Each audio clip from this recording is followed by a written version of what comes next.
Good morning, everybody. I'm your host, Kushan, and welcome back to Command Modern Operations. Today I'm going to be continuing my Kushan Teaches CMO series. We will be picking up with the Air Warfare Strike tutorials. Recapping a little bit, I've already gone through the bombing range, driving the daisies, and complex strike. So I'll be starting off today with laser dance. In this tutorial, you will deal with terrain masking, cloud cover, and laser designated bombs. This can be a frustrating combination of factors, and in some cases, cloud cover will completely inhibit your ability to employ laser designated munitions. In this tutorial, the cloud cover is permissive, but does limit your options. You only have two aircraft to play with today: a couple of British Harrier GR7s, nimble, rugged, and versatile. Your target is a large communications facility huddled into the air mountains. Oh, and there are a couple of very capable SAM systems protecting the target area. This should take about 20 minutes to complete. Good morning, Dimitri.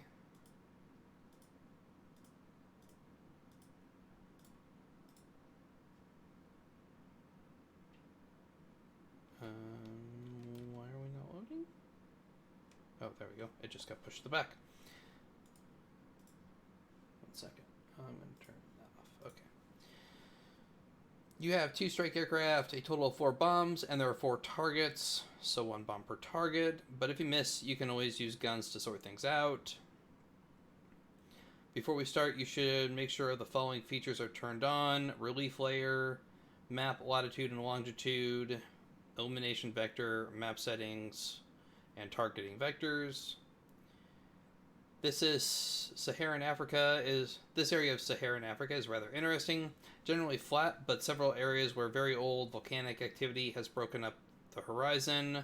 The air mountains have several key features, but the ones relevant to this scenario are Mount Grabon, Mount Bagzan, and the large caldera east of the two. So why is land geography important to an air mission? Because putting that terrain between you and enemy missiles or radar is a key element of the game. Altitude, always important, often a problem. Mouse over the target area, you'll notice that there is a light clouds at 20 to 23,000 feet. Okay, that is manageable. You'll also note that the target areas are at an altitude of 2,400 feet. Remember that weather is reported in distance above sea level, but since you are operating over land, you need to account for ground altitude. So these clouds start at about 17,600 above ground level. Still okay. Take a look at the database for your munitions. Minimum launch altitude is 10,000 above ground level. So you have a window of about 7,600 feet of airspace to release your weapons in. Your maximum is 65,000 AGL, but your little Harriers can't get that high anyway. That's true. And once you're over 17,600, your laser will be fighting with the clouds. But illumination is where one aircraft releases for another, allowing for very, very bad weather, but it's tricky to do and can become frustrating. We're just going to stick down low, I think. Looking at your aircraft, you note that you've got a couple of GR... why am I doing this in the briefing? I really should be doing this while I'm in game here. So we have blue base. I'm going to reopen the briefing. And I have it opened on my second monitor, so let me go through this. So, here's our 2 Harriers. We are armed with CPU 123 Paveway 2s. What's a CPU? It's a Mark 83 1,000 pound general purpose bomb. Okay, so the CPU 123 is a British bomb, apparently. Other than a couple were sold, some were sold to India for the Jaguar and MiG-23s. Okay. So we have launch altitude of 10,000 to 65,000, as the briefing said. Laser designated. Range of 4 nautical miles. Okay. And we can target surface ships, land structures, mobile units, and runways. So bringing the briefing back over here, we can see... Alright, we've already gone through that. Looking at aircraft, you note that you have a couple of Harrier GR7s, obviously. Just the kit you need for getting down and dirty. Operating any aircraft at very low altitude is tricky business. The key thing is to prevent, and believe me, this is a real term, uncontrolled flight into terrain. Actually, that is a real term. Also known as crashing into the ground. Command will not allow aircraft to fly into the ground, and each aircraft type will have a minimum altitude. For most aircraft, the minimum altitude is lower over water. Certainly, the larger the aircraft is, the higher the minimum altitude. In this case, your Harriers will be running at about 400 feet above ground level, which is pretty low, running at 480 to 600 knots of speed. So in this mission, you need to do the following. Plan your approach, conduct your attack egress safely. Planning your approach is complicated by the presence of two high-end SAM systems, probably S-300s, which are protecting the lowlands on either side of the air mountains. Great. S-300s versus Harriers. This is going to end well. Drop down to minimum altitude. Terrain falling as you pass 18 northings. You don't want to go too low too early, as you will burn more fuel than you can afford. Stay east of Mount Bagzane. Choose a very low level transit through the mountains to exit in the target area. Use the terrain to mask you from the air defense radars. That's why we are going to turn on relief flare. Conduct the attack in the same way you have attacked other targets, using Shift F1 option to make sure you conserve your ammunition. I recommend that for this attack, you break your two aircraft out of a group. Go to group view and then hit D to make sure you are not overexposing to the SAM systems. Keep one aircraft unengaged and at low altitude. Assign one target to the other aircraft and watch as it climbs to launch altitude at about 13,000 feet, AGL, then drops down again once the bomb is launched. There should be a green dotted line from the other aircraft to the target. If buddy lasing is being used, a yellow line will come from the other aircraft, but this isn't likely in this situation. Proceed to destroy all four targets. Note that one aircraft can only guide one bomb at a time. If you launch two, there is a very good chance that the second will either go blind or miss or malfunction. Egress. Group your aircraft again. Plot your course at low level back to the mountains.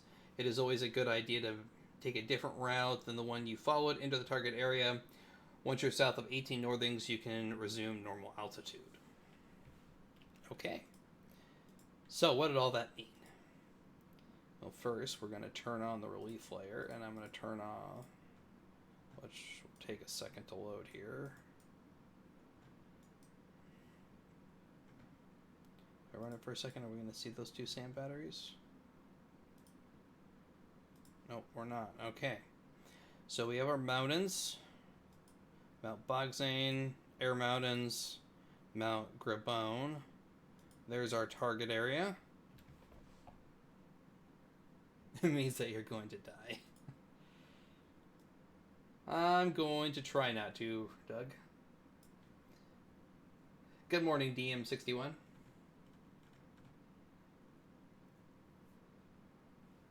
And it recommends that we turn on the lat and longitude. So when we get north of 18 north here is when we're going to want to drop down.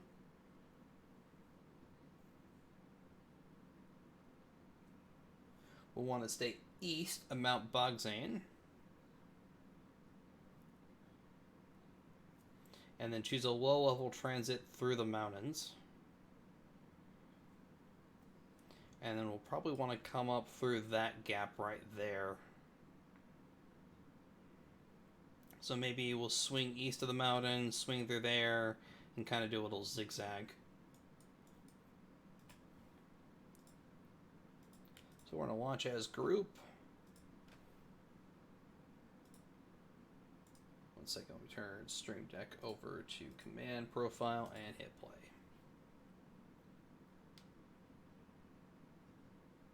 Good morning, Gunner. And yeah, Doug, this is one of Bart's scenarios. I think all the strike tutorials were by him.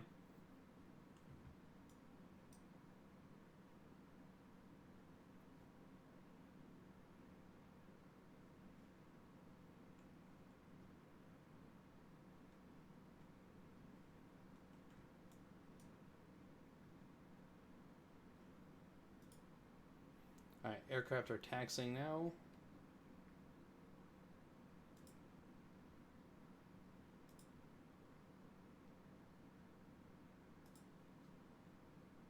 I think we can go up to 2 time.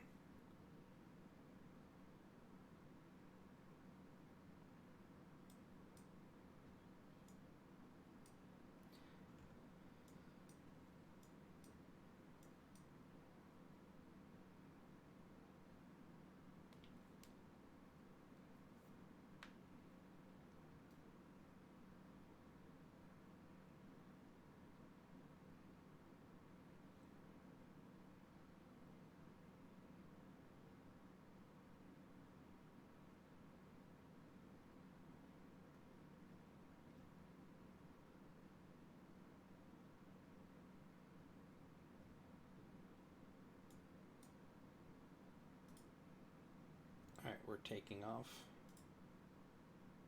About another 30 seconds.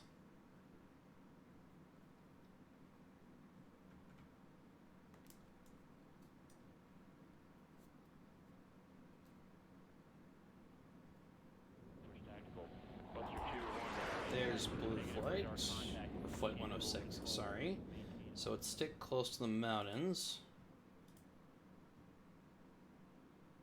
Something like that, I think.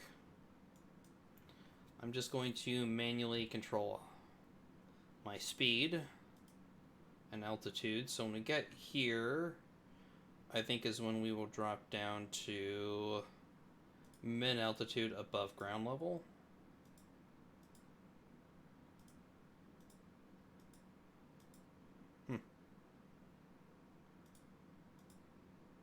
Okay, that's interesting.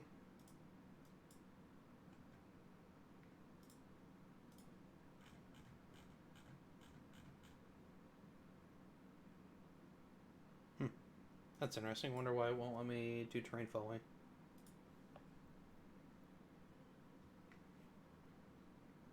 I fall in the middle ground when it comes to scenarios. Something like this would be a little too small for me on the norm, but I also don't like monster scenarios that literally take days to play. You've detected a mobile ground system. This is probably one of the SAM systems your intelligence staff warned you about. At this stage, it is probably yellow because you don't really know the identity or intent. There will be an odd-shaped box or diamond around the unit, and the location of the unit jumps around a bit. This is because you don't have a definite location for the unit, and it is ambiguous. The box or diamond will change shape as the uncertainty or ambiguity area changes. More time and sensors will tighten the location down some, but only one thing matters at the moment. It's not friendly, so it's probably an enemy. Okay, so that actually is going to change my plan. Let's come down something like that. What's altitude over here? That is 3,600 feet, 3,000 feet.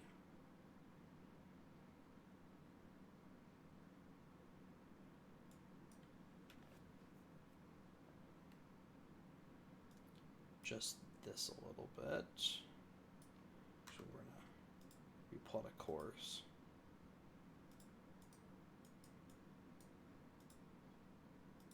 Do something like that.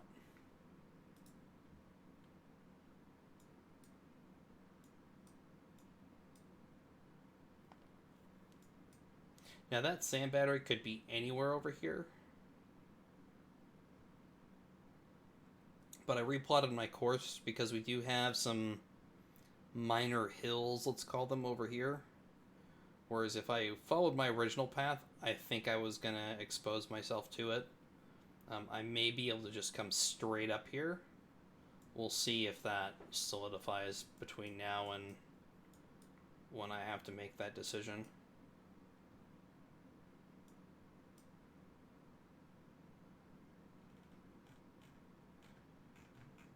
The only thing I don't like about the relief layer is that staring at this screen for a couple minutes actually starts to hurt my eyes.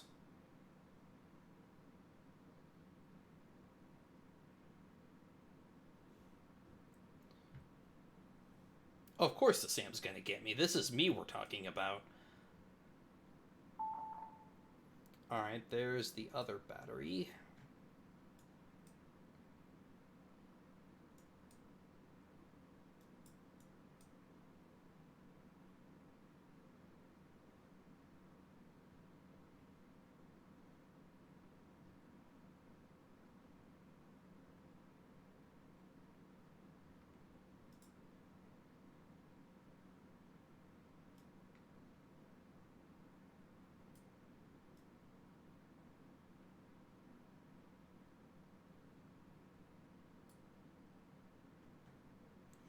We can see that the ambiguity boxes are narrowing. So we have a pretty good idea of the bearing, but we don't know distance.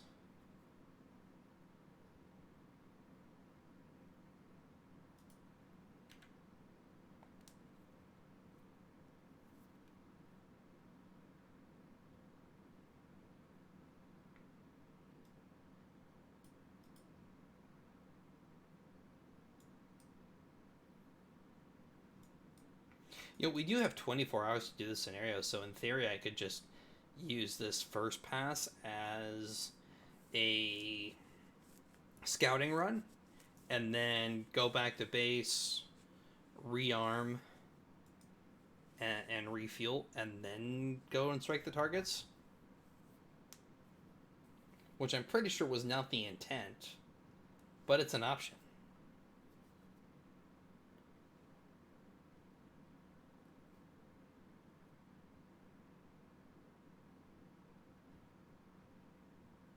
Yeah, this is the buddy leasing one.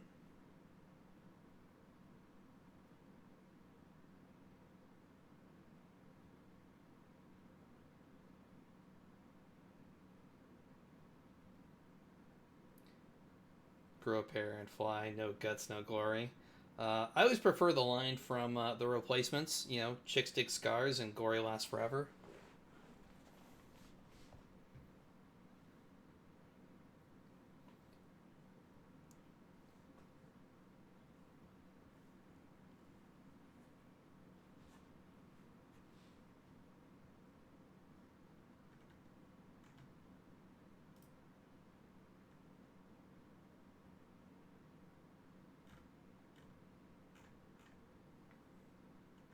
Alright, so we are coming up to the point where I'm going to want to start to descend. Have a pretty good idea where that battery is. So as I can keep those hills between it and me, I should be okay. This one, have a less idea of the range. Could be anywhere from on the other side of this mountain to way back there on next to the mountain.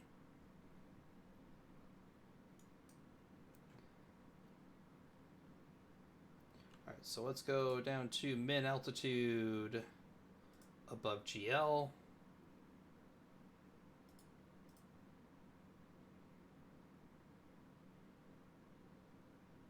Which in our case is 20 feet.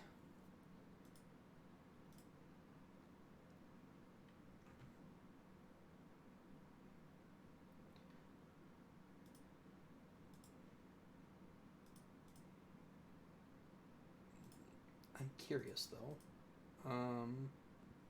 Database viewer. Facility. S300.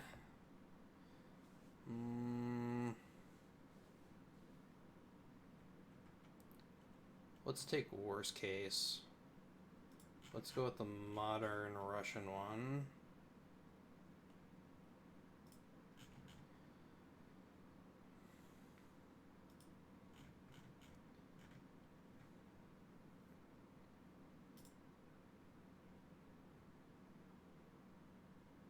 So target altitude is 80 feet. So for below 80 feet, it actually can't shoot at us. Is that a safe assumption to make, though? 80 feet.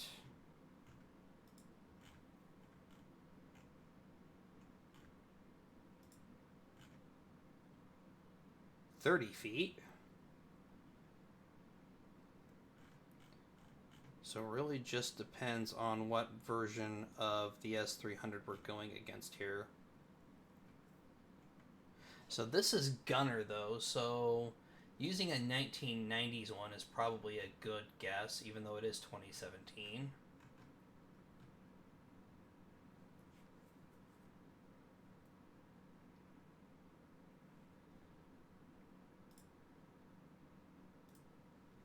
You also need to factor in different ground level of the launcher versus your AGL level. That's true.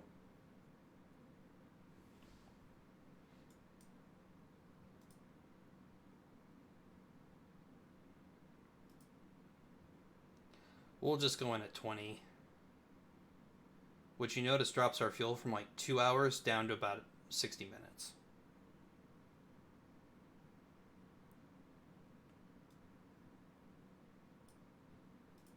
Yeah, I normally don't pay attention to the ground level of the launcher. I usually go the level I am above ground level for my aircraft.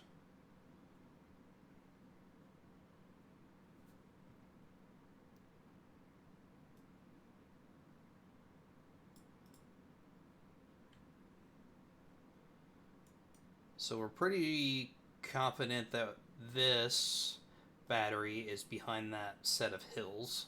I'm not going to call those a mountain. Those are wee little hills. They're only 3,000 feet, 3,500 feet. Yeah, that's a hill. And even this, 5,300 feet, really? That's not a mountain.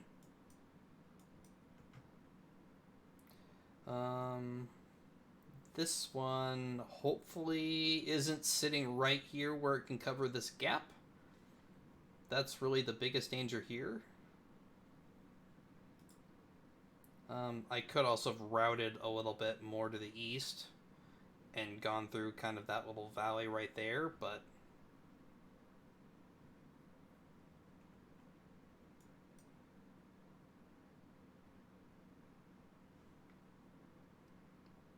it's a walk in the park, Kazansky. Doug, isn't that from Stargate? Or is that from somewhere else?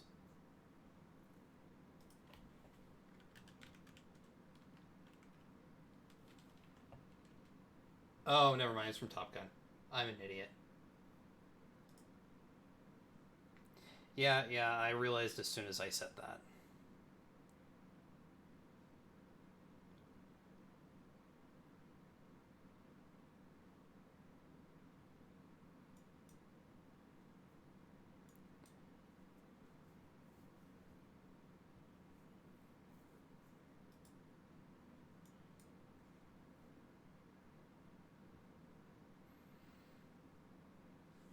Just have to stay low here, and we should be okay.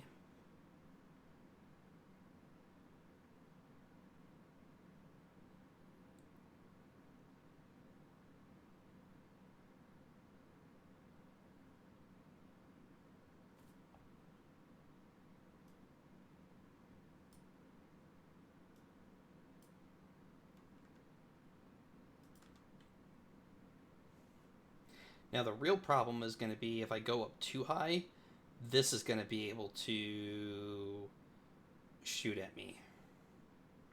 This one is probably going to be blocked from the mountains if I stay down. Well, no. Depending on what the... Yeah, that one... Both can probably shoot at me, to be honest. That one probably has the better shot. This one, if it's too close to the mountains, it would have to, like, lob its missile up and over, which I'm not sure that's a proper trajectory for a SAM.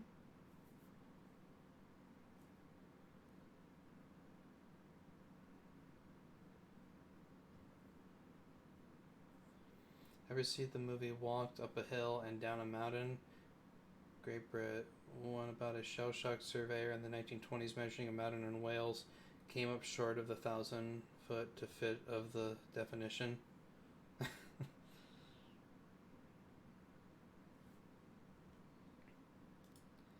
Yeah, I am.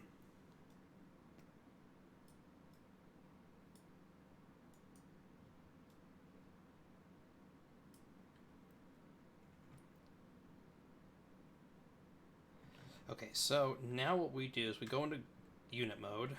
We're going to select area number 2, and we're going to detach. And actually that clears out my course too, which is fine. We'll just replot a course. And did that for a couple of reasons. One is that we're going to want to individually control these units, and you can't do that if they're part of a group. So now that we're coming in over the target area, we're going to go to loiter on both of them. That'll help preserve some fuel. Now, blue 2 is going to go over the target area and circle. Blue number 1 gets to risk his life first. So we're at...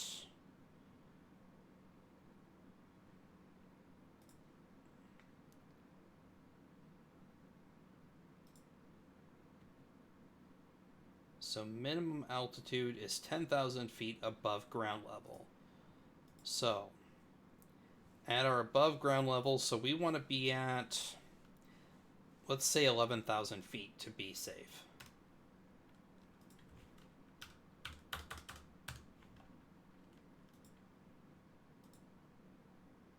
So blue 1 gets to stick his neck out first.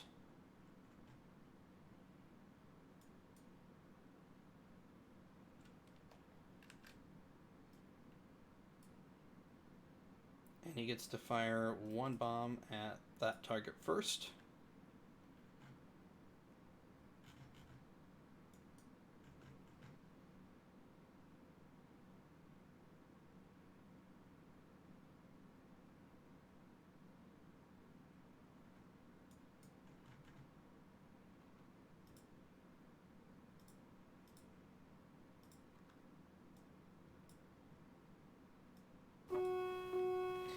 You're probably hearing alarms and getting messages about vampires. No, Dracula is not modeled in the game. Vampire is a generic term representing incoming missiles. You may note that one of the contacted units has gone red as well. This means you have identified it as the unit who fired the missile. If it did not go red, you did not see who shot the missile, but are now only concerned about the missile. Your best choice of action is to drop to minimum altitude, fast, tick terrain falling, adjust your course so you're in the valleys, not following the mountaintops. So which one fired at us? Actually, it was this one. Okay. I'm surprised. I would have expected this one to be the one to fire.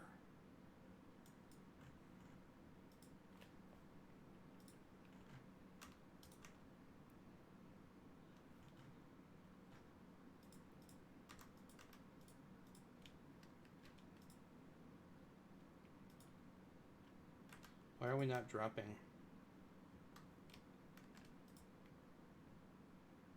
It's too low. Okay, I thought I'd fix that. So go down to min altitude.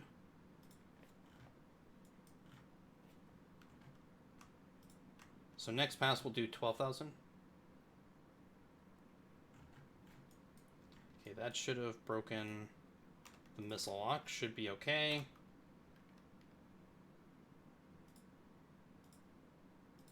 We'll do a roundabout path.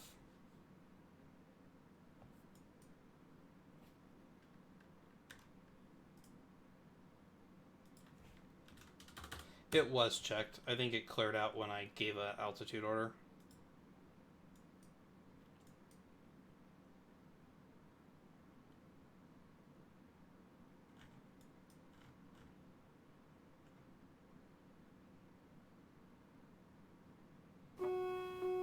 I mean, the thing is here is that there's no way that you're going to be able to drop bombs without being shot at, so I think I'm just going to have to risk it.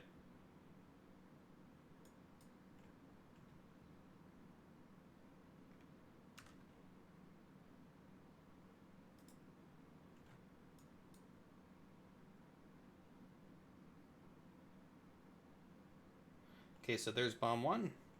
We can see the... I actually have target illuminators turned off, so... Let's turn that on, so... Map settings, illumination vectors, targeting vectors, selected units. So you see we're actually guiding ourselves. We're not doing buddy lasing. There's the target. We're going to immediately target the second one. It's actually out of bore sight limit.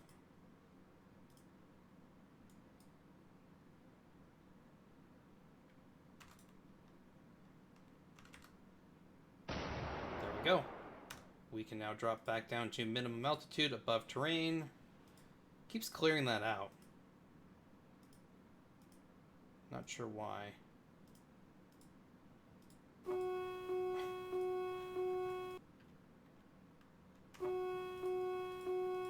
Why aren't you...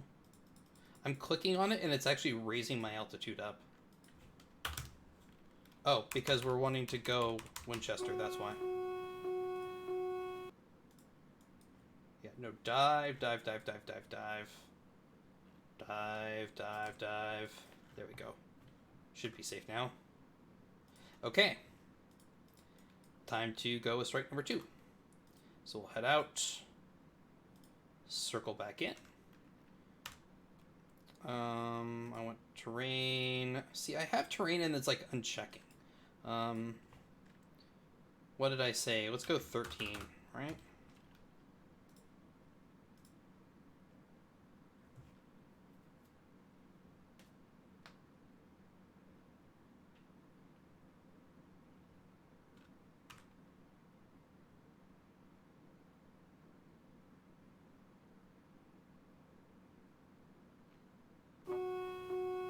Yep, we're getting fire. That's fine.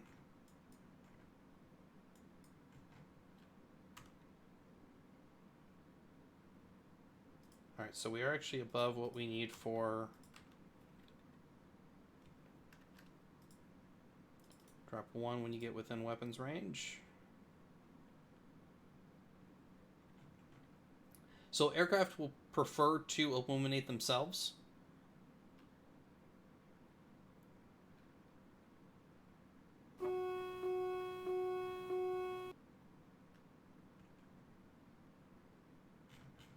Where is the missile? We don't got it seen right now.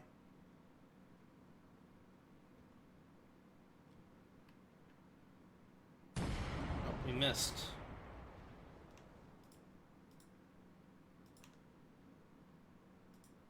We go weapons endgame, weapon malfunction. So we didn't miss, we hit.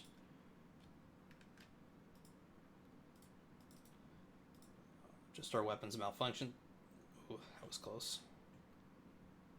So we're going to turn back in, and then we'll fire the last one, and then we will dive.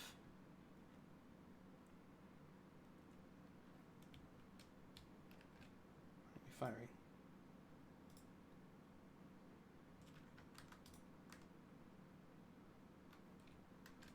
There we go. Bombs away, drop down to minimum altitude, take that off.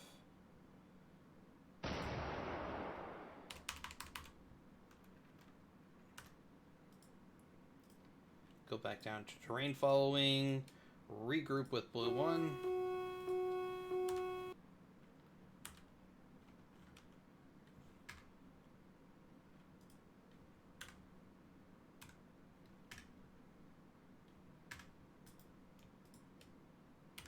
There we go, they're regrouped. And let's start on our way home. So we're going to follow pretty much the same course I took on my ingress. We're going to drop down to minimum altitude, above sea level, or above ground level, sorry, not above sea level, and follow pretty much sticking to the valleys. And then when we get to 18 north, I will climb and just hit our TP.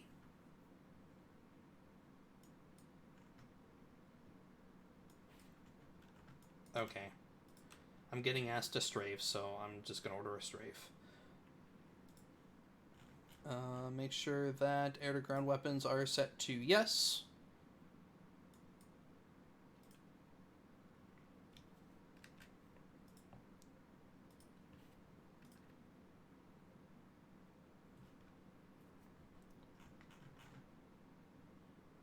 And actually, we don't have any guns, so you can't strafe.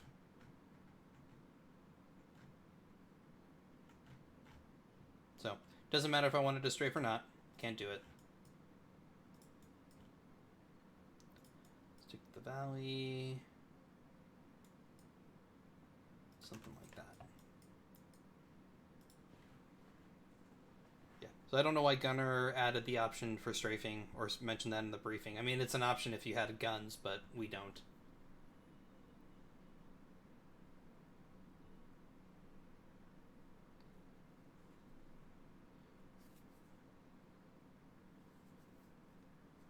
Gunner, they'd probably be enough for someone who didn't know what they're doing.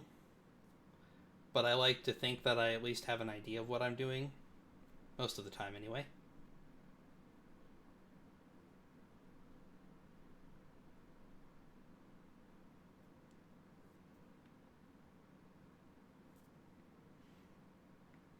They may have a gun pod, but it's not on this loadout. And actually, I'm not even seeing it in the list. So I don't think that GR7 does have a gun pod. Just Sidewinders.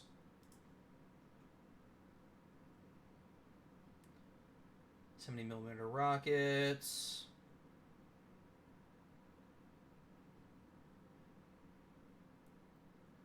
A flare pod. Yep, no gun pods.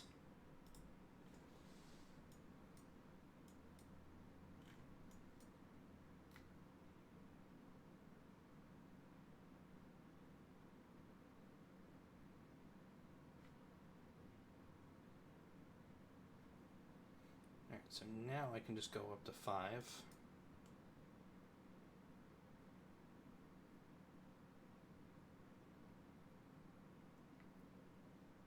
Could have been removed with a DB update too, Gunner.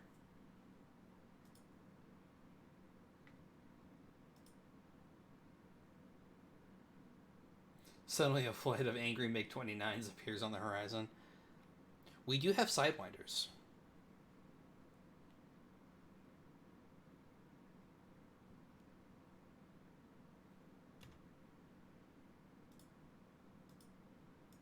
The one thing I wish this would tell you is that I wish it always had the AGL on the right if you have AGL selected.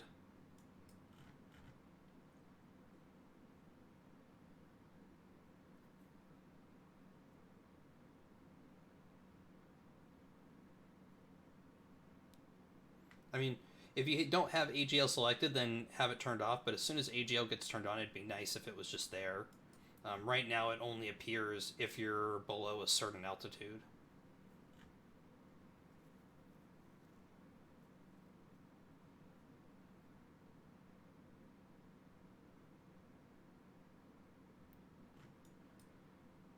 Alright, we can begin climbing now. And just order RTB. We're going to speed up to 560 knots as we climb.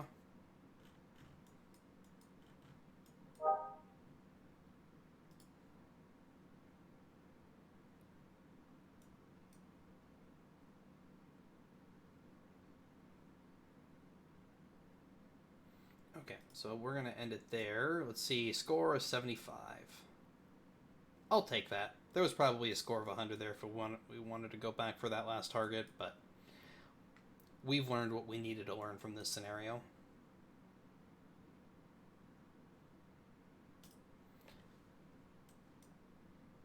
So that's the laser dance. So now we can go on to strike tutorial number 5, peeling the onion. In this tutorial, you will learn and practice how to assess and then defeat a fairly typical defensive network.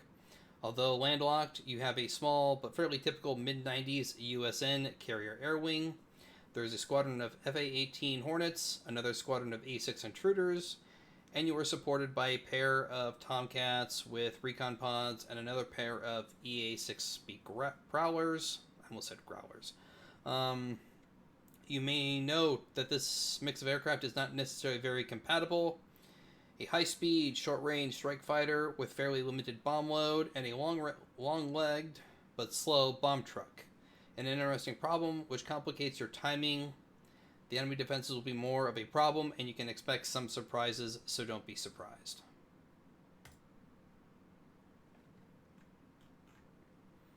Alright, we're just going to go into the scenario, and then I will look at that. So, I'm going to turn off relief layer because that's hurting my eyes. One thing to check here, though, we are pretty flat. So, no using the cover of the air mountains like we had before.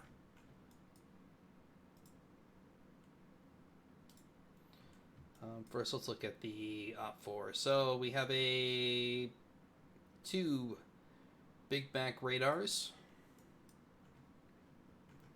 Close in, we know about, anyway, two SA-2F guideline missiles.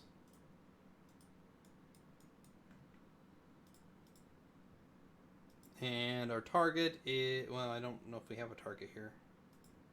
Let's look at the database, or let's look at the briefing now.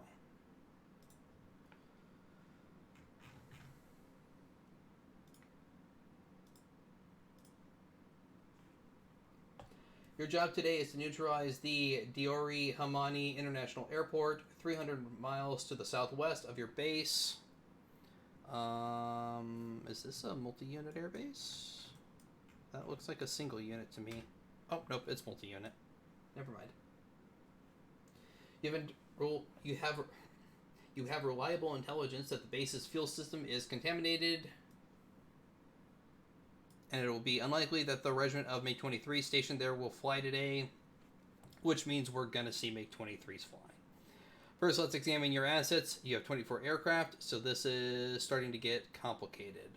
12 FA-18Cs. Very nice, but as with all multi-role aircraft, they are good at several jobs, but not great at any of them. Good at air-to-air, but not as good as the F-15C or an Su-27. Good at air-to-ground, but not as good as the A-6E or Tornado. Good at SEAD, but not as good as the EA-6B or the Tornado ECR. Oh no, I think at SEAD it's actually better than the EA-6B. Although, as does the F-16, although it, as does the F-16, has a wide range of munitions, its bomb load and range are limited. In fact, you may need to jettison ordnance to get home if you are coming in heavy.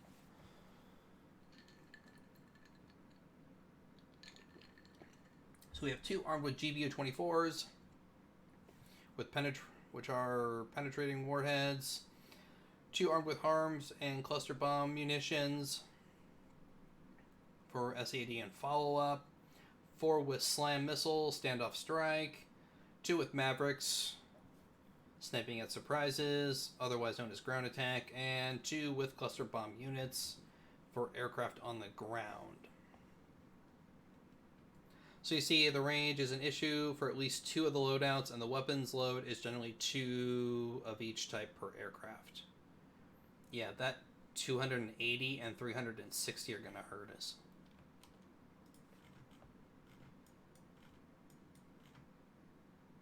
Considering we are barely within minimum range, so we're more or less going to have to go straight in. 8 A6Es. Look at that bomb load, but This bomb truck is slow by today's standards, subsonic maxing out at 520 knots, and no air-to-air weapons. So this aircraft does one thing only: bomb stuff. We have 2 with GPU 24s, 4 with Mark 82 Snake Eyes with 28 weapons apiece. Or, I'm sorry, with 28 divided by 4. I don't want to do the math right now. 2 with Skipper missiles. So the A6E can go a lot farther than the FA. I think you missed an A there. FA-18, but can't defend itself when it gets there, but carries at least twice the bomb load as the Hornet. Okay, 7. I should have known that, but my ability to do math is terrible. But carries at least twice the bomb load as the Hornet, and when you talk about dumb bombs, that equates to half a B-52 load of bombs. 2 F-14Bs. The Tomcat is meant to be an air-to-air fighter, but in an effort to extend its usefulness into the post-Cold War era, attempts were made to make it more versatile. Arguably, the most successful divergence was the reconnaissance role, where in addition to the TARPS, Tactical Airborne Reconnaissance Pod System, since there is no air opposition today, the rest of the F-14 squadron is taking a break. These 2 will do your reconnaissance tasks. I don't like not having a squadron of Tomcats. I've always been terrible at math, Doug, so even for simple things, I just can't do it in my head. On the fly, anyway. 2 EA-6Bs using a larger version of the A6E airframe. This tool is designed for one thing: defeating enemy radars. The 2 ways it does this is with its ECM pods and with HARM missiles. Very handy in a fight, but the long range comes at the expense of speed and defenses. So let's see what the enemy has. There are 2 big back long range 3D installations. It's very inconvenient that they both radiating for you to find them. I'm sorry, it's very should be very VE. Convenient that they are both radiating for you to find them. That won't happen often. So Big Back is the NATO reporting name. There's a naming system, but I have no idea where they came up with them. Long range is self-explanatory, and the white ring shows the approximate coverage area. 30 means that the system tracks range and azimuth bearing as all 2D radars, but also does altitude. If you want more information, go here. We're not going to go here. Consider how you would kill a radar. Well, HARM high-speed anti-radiation missile will do the trick, but this is a very good weapon, and you only have 6 of them. Take a look at the photo, and just the DB is, if you don't, with 1 damage point and looking that flimsy, you could probably disable it with a pointy stick. So save your harms, do something a little trickier. A cluster bomb would do quite nicely. Or we could just ignore the search radars and go after the real threat, which is the SAM batteries. And then it doesn't matter if they can see us, because they can't shoot back. SAM, surface-to-air missiles, we've run into these before, but there are dozens of different systems out there. You need to understand the ones you're facing, and a bit of the doctrine behind what they are doing. First, understand the missile. Here is some background of the Soviet-Russian SAM. So you're facing an SA-2F. That's the NATO term. S-75M, if you're going by the Russian term. It's old technology, but the comment responsible for downing of more American aircraft than any missile in history should grab your attention.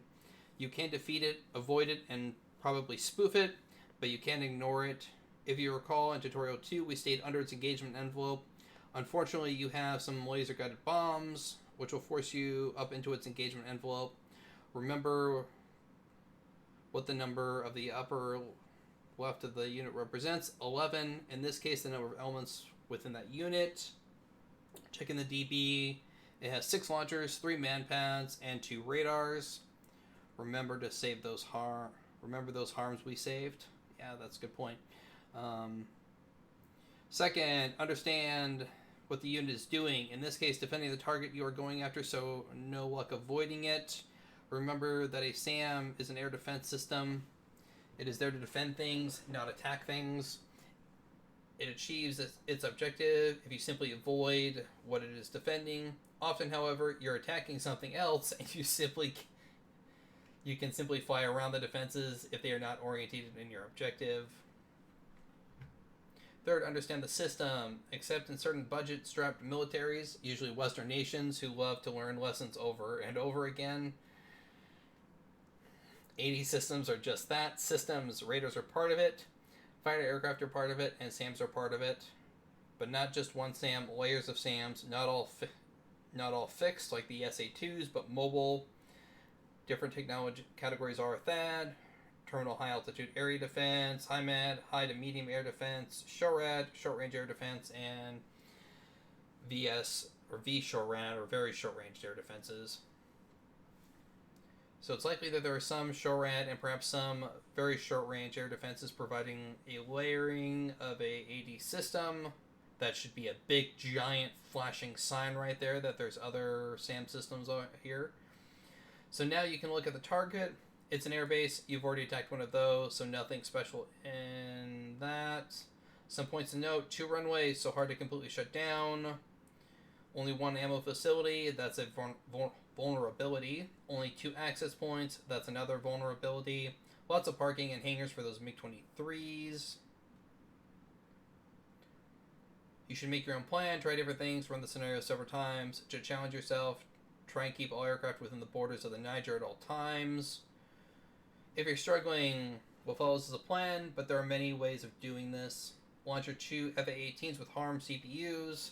Drop the CPUs on the radar, launch the HARMs at the SA-2s. Launch the EA-6Bs at the same time. Follow up with an OECM on and put their HARMs into the SA-2s as well. Keep them around with their jammers on though. Launch your 4 FA-18s with slams to follow up the HARM attacks on the SA-2s. By now the SA-2 will be very badly reduced or even eliminated. Without radars, they can still launch, but much less effectively. You may need to do some SAM dodging later if you're unlucky. Your 2 FA-18s with Mavericks and 2 A-6B with Skippers should linger a few miles from the base as one of your F-14 tarps. Once you find any surprises that might be waiting for you, you can sort them out. For the airbase itself, probably best to set up missions, keep them inactive until you want to use them. Timing is less critical because the aircraft there are grounded, but you can practice your timing by getting the first strike, probably GV-24s, to close the runway access over the target moments after the last very short range air defenses is removed. There's our big other giant flashing light of, hey, there's something else out there. There will be few messages along the way.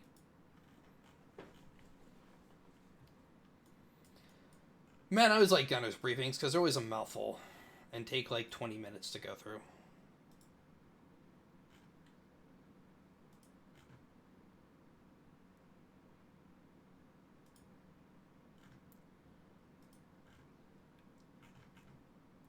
So first,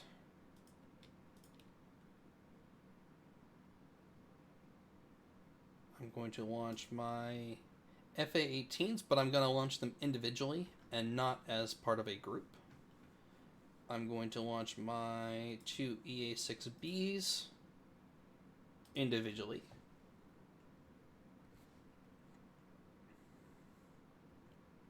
And again, I'm not going to try and do this with very tight timing. I'm going to launch aircraft as needed.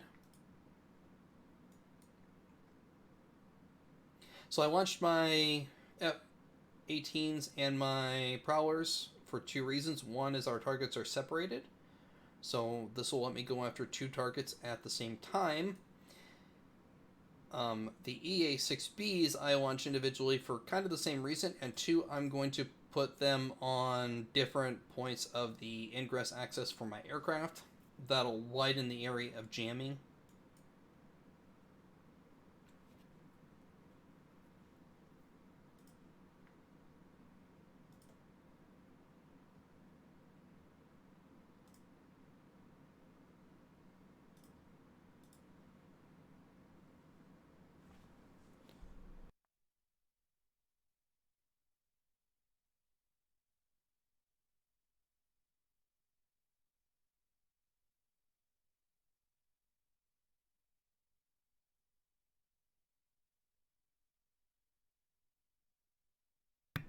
I had to cancel last week's stream, Doug. I had a migraine all day on Saturday, and most of the day on Friday.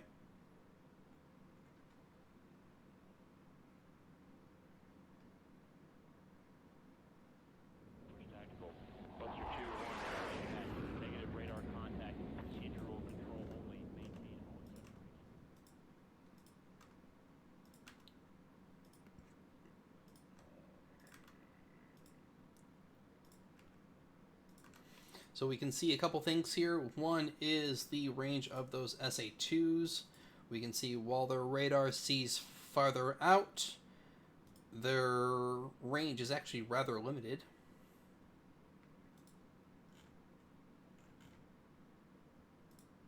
Max range is 30 nautical miles.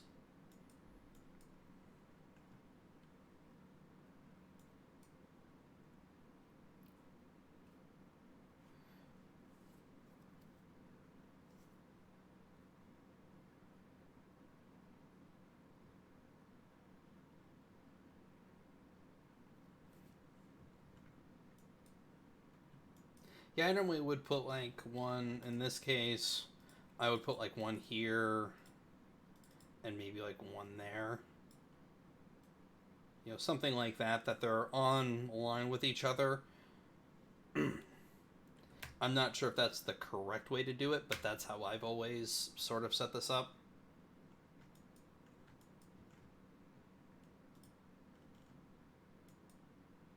Alright, so they are moving out. Kind of paused right now.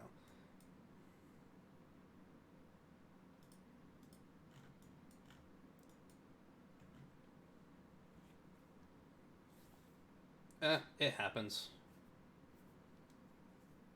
I've had migraine since I was in the 4th grade. I mean, I don't want to say you get used to it, but you just kind of roll with the punches after a while.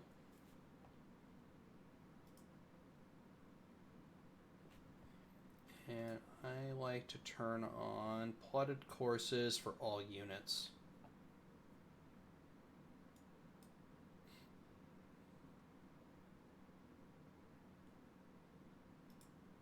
That's true. They do work best if they're in line with a unit. So I'll adjust that one. Now, a few words on jamming, or OECM, Offensive Electronic Countermeasure. And their role in strike missions. I'm not the best qualified to explain this subject, but there are plenty of comments on the forum, such as this one, and a short explanation on Warfare Sim site here. You can also look in the manual and ask any questions on the forum for more clarification. Some thoughts. The first is to remember is that you are never really sure if your jamming is working, and if your jammer is jammed, chances are it's not. So never rely on jamming alone to get you through. Always assume that your jammer is not working and continue to use terrain masking, anti-radiation missiles, minimized altitude exposure, and maximized escorts to get you to the target. Consider jamming as a bonus to mitigate risks. There are 3 general types of jamming platform: ground-based. These tend to be Russian, Soviet types and are generally defensive in nature. What I call wide-body or large aircraft, like the EC-130 Compass Call and the Tu-16 Badger J. These are for area jamming, either offensive or defensive. And 3, tactical or escort jammers. These are the guys who can keep up with the strikers, stay close to protect them, such as the Tornado ECR, EA-6B Prowler, and the EF-18G Growler. These are often equipped with anti-radiation missiles and used for the SAD tasks. 2 examples that I can think of for both area and escort: the EF-111 Raven and the Su-24MP Fencer F. Am I dropping frames again? Nope, I think Twitch is just wigging out. Sorry guys, my Twitch view is like refreshing. Doesn't say I'm dropping frames, but it says I'm video buffering. So sorry.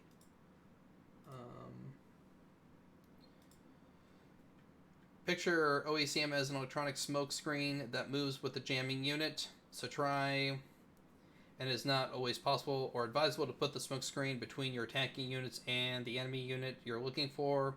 For escort jammers in particular, being in front of the strikers is really a good idea, but if it is very close to the striker, its electronic cloud should engulf and protect the strike aircraft as well. A good rule of thumb is that new jammers will work well against old radars, but the reverse is also true. New radars will burn through old jammers quite easily. Remember that a jammer unit is very easy to detect. Perhaps an enemy will not be able to get an exact fix on it, but once it turns its jammers on, it becomes a powerful emitter, detectable from long-range distance. So you may be protecting your unit's exact position, but you are letting the world know there is something powerful coming their way. In this situation, the bad guys know you're coming, and your prowlers have got very capable jammers that should affect the older SAM and radar systems you are facing, so turn up the noise and turn on your electronic smokescreen.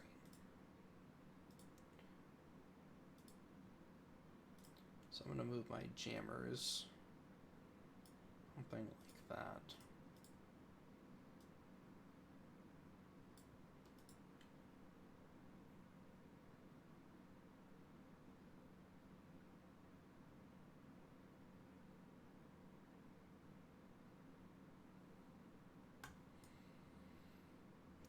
Aren't we jamming them so we can hammer them?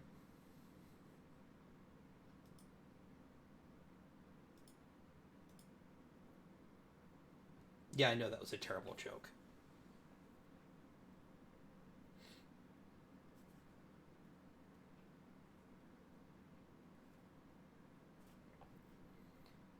The other thing I need to do is go to my side MCON settings, go to my harms, and make sure we are not going to automatically fire.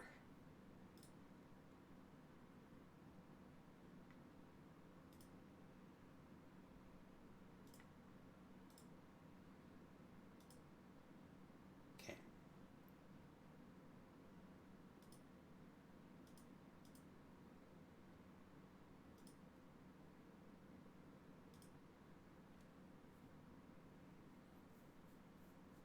What I don't want is my FA-18Cs to fire their missiles at the radars rather than at the SAM batteries as soon as they come within range.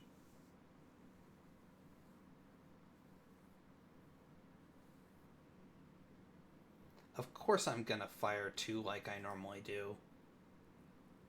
I mean, I have two harms. I might as well fire two harms at the SA-2.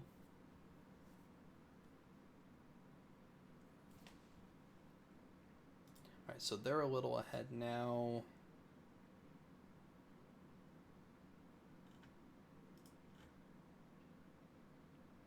The intruders...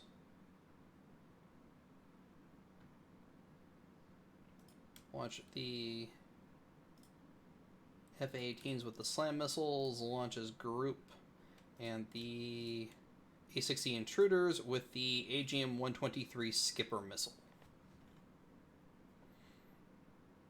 Is a laser-guided solid-fuel anti-ship missile based on the GBU-16 Paveway 2 bomb.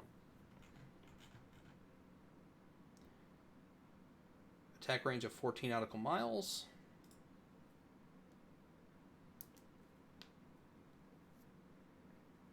Speaking of the A6, I was setting up missions for a scenario I've been toying around with. Did you guys know that they turned the SM-2 standard missile into an anti-radiation missile before the harm? Because I just found that out when I was looking through the loadouts.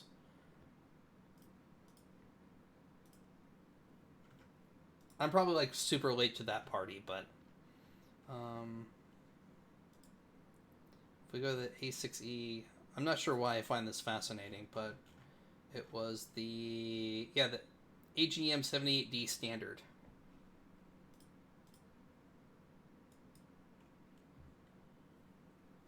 Yeah, I'd never heard of that until I was looking at the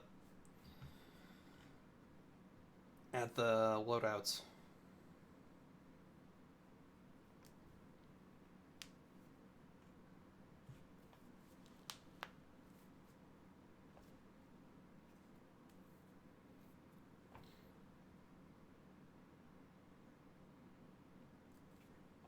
Alright, we're detecting emissions from the Big Back radar.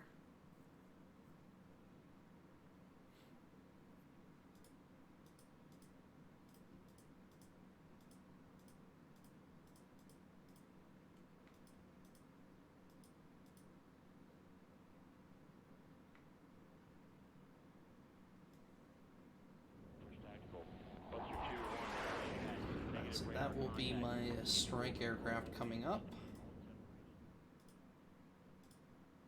Oh, did I launch them individually or did I launch them as a group? No, I launched them as groups. That's good. Okay, so Negative radar contact. Procedural control only. Maintain order.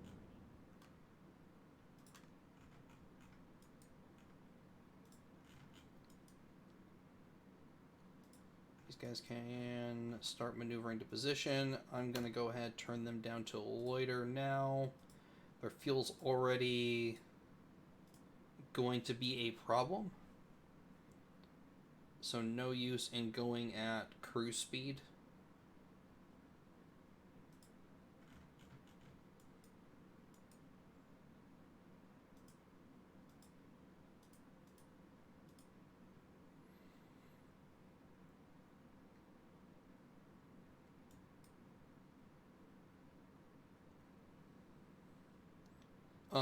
I'm spreading them out for a reason. I want them spread out a little bit so I can actually select them.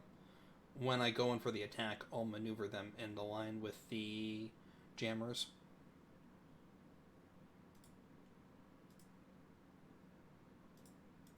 And with the jammers, you don't have to be on a direct same course, same everything. As long as you're relatively close, you should be good.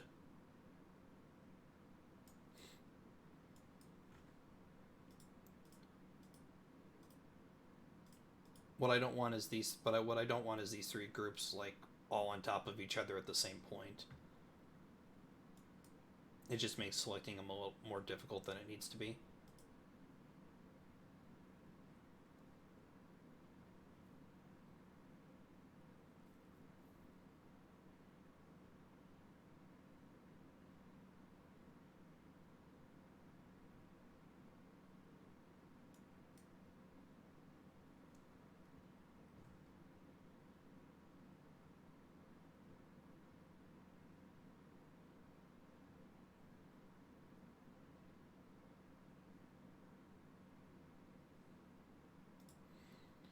Alright, so now is a good point. Speaking of jammers,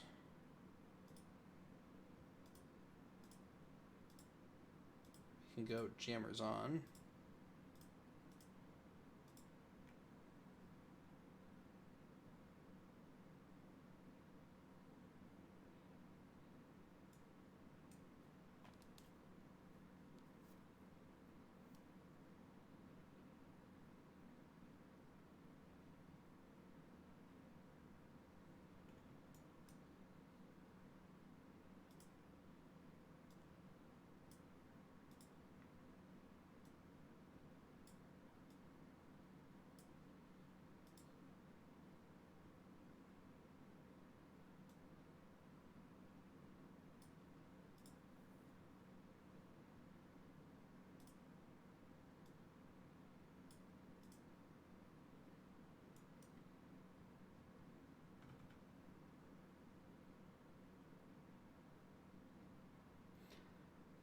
Unless, of course, when we put in a SAM system with an infrared tracker. Wonder who would do something terrible like that. Hunter. Oh, sorry. Got a little bit of a cough going on.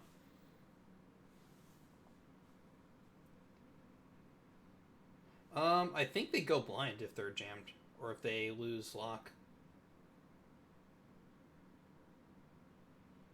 Oh, if they shoot and then they immediately go blind. Yeah, that's a little annoying.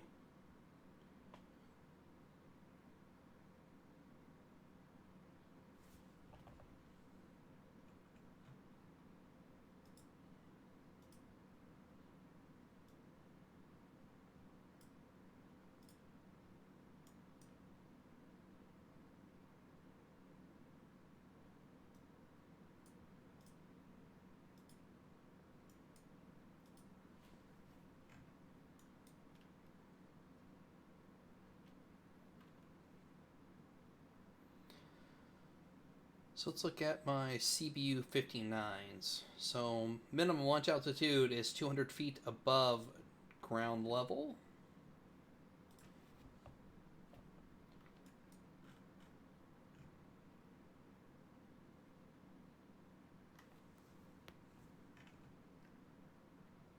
Alright, so we can start bringing this down above GL.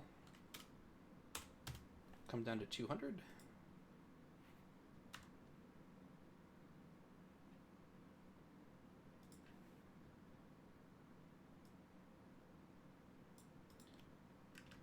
And as you fly over, wait on that before I do that.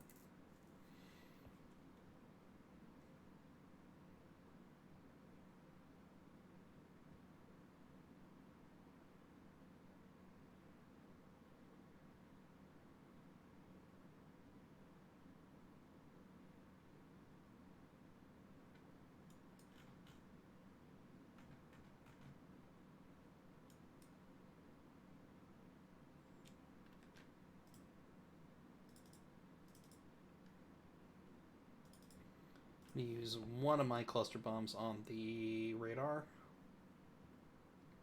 I can always circle back for a second pass if need be. But it only has one damage point, so any bit of damage from our cluster munitions should destroy it.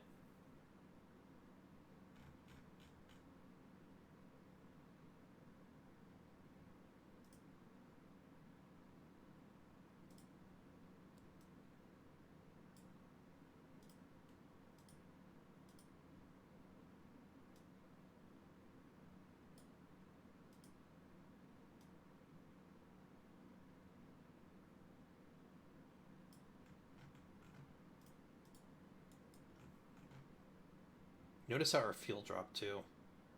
20 minutes left to fuel at this altitude.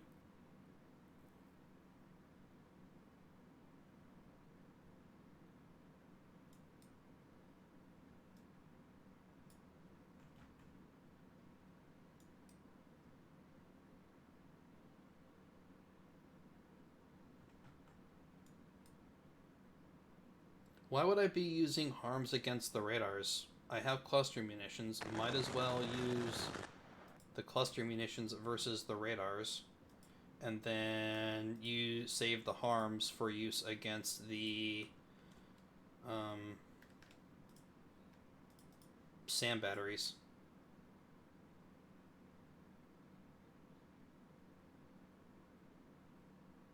Like throwing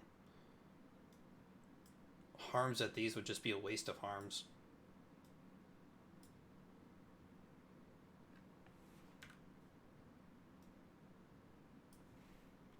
Going for that second bomb run. Didn't quite get it with that first pass. No, I'm gonna throw the harms on the EA6Bs at the SAM batteries as well. Okay, you have inflicted your first casualty. Your entire strike package should be on the way. Should be in the air by now. It's not because I'm not coordinating that well. You should also ensure that your EA6Bs have their jammers on. Things should start getting busy now. Okay, so we did that. We can now climb back up to 36,000 feet. Take off AGL, that's fine. And now continue to come in. For now, go at a loiter for just a moment while you climb.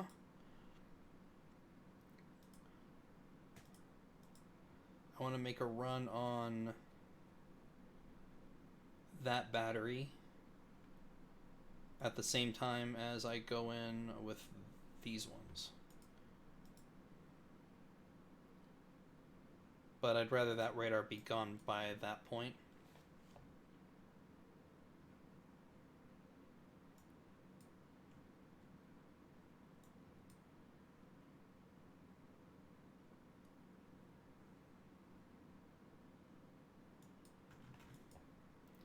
Okay, drop down to 200 AGL.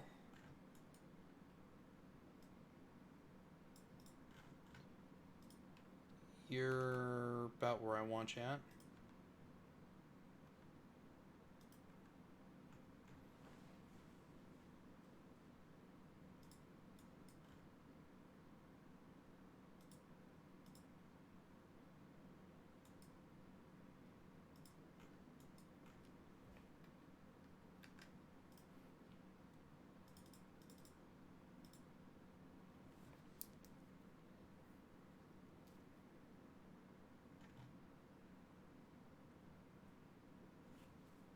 We're just going to go and drop 2 cluster bombs this time.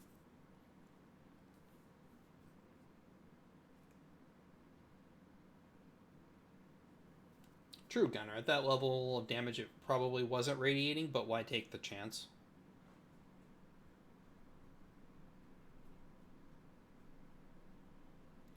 Plus, you don't get points for just simply damaging units. You get points for destroying units.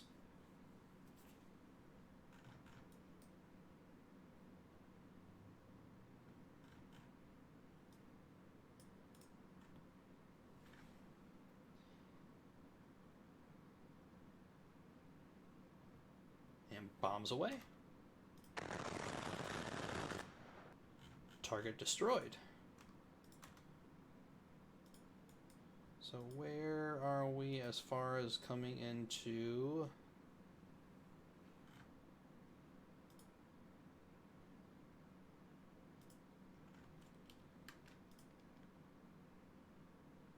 outside of bore sight limit. You can fire. Okay, so everybody should now be within the bore sight limit. I'm going to circle back around. So all my missiles are going to be coming in at about the same time.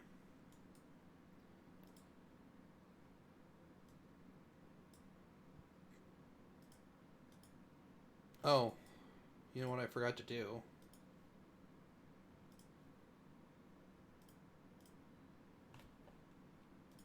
I forgot to launch my F-14s. Oops.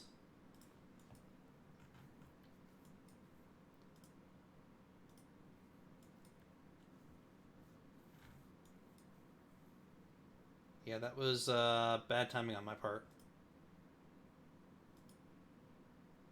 Especially since I even specifically mentioned the later times on my FA-18Cs.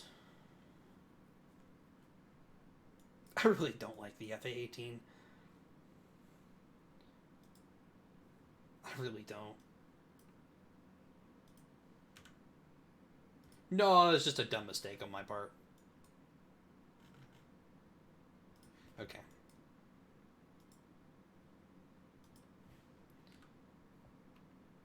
So now,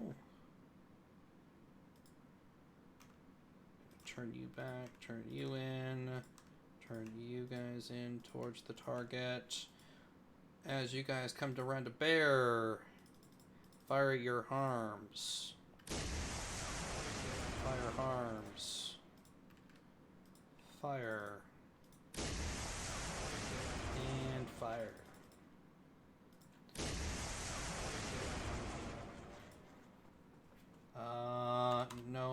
No, don't. Whatever you guys do, do not.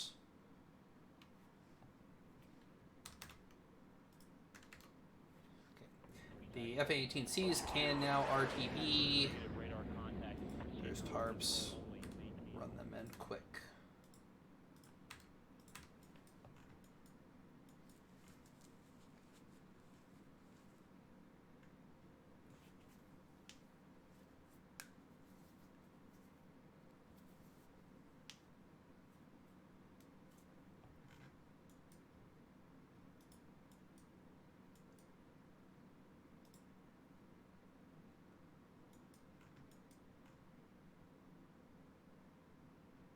Fire control radar. You have caused some damage to an SA2 site. Good. Now there is a lot of random calculation going on in these strikes, so you may have gotten lucky and knocked out most of the unit with your first hit, or perhaps only some slight damage. You have plenty of ordnance, so if you need to use more, you can. But if you have spare munitions, keep it handy for follow-up strikes.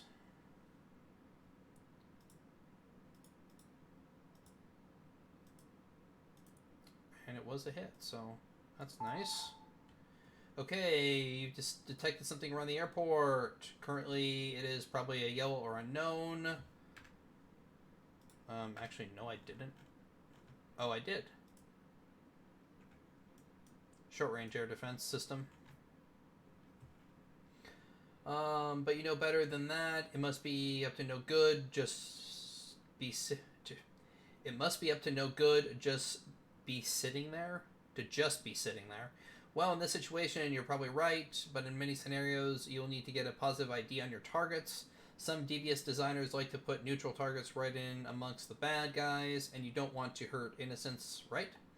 It makes for bad headlines. Well, in this case, you're pretty sure anyone in this area of the airport is bad, so go ahead and take them out.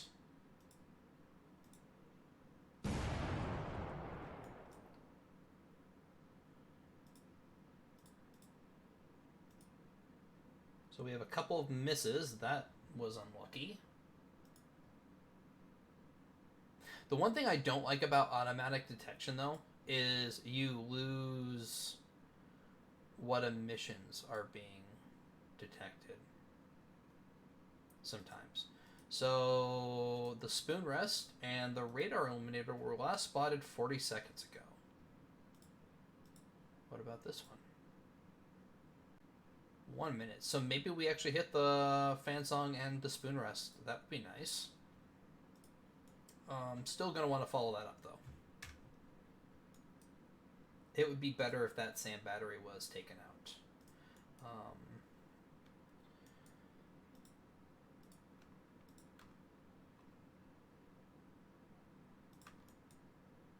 Okay, so we don't want these guys loitering too much. My F-14s are still a ways back. So just to ensure some things, I'm going to fire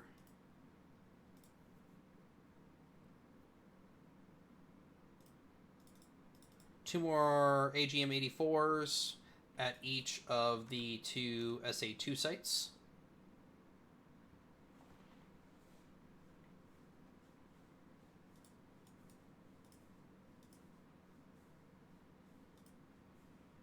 They can go up to cruise now. I need to get a cross bearing on that one, but I'm not going to when those F-14s show up. I know their directors are gone, but you never know if they're going to be guided by somebody else.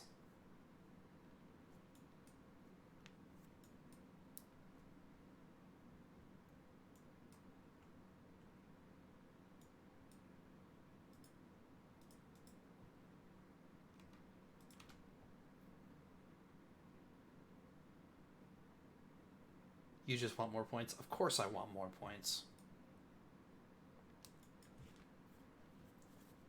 The only good SAM launcher is a dead SAM launcher. Unless it's mine, then I want it to live.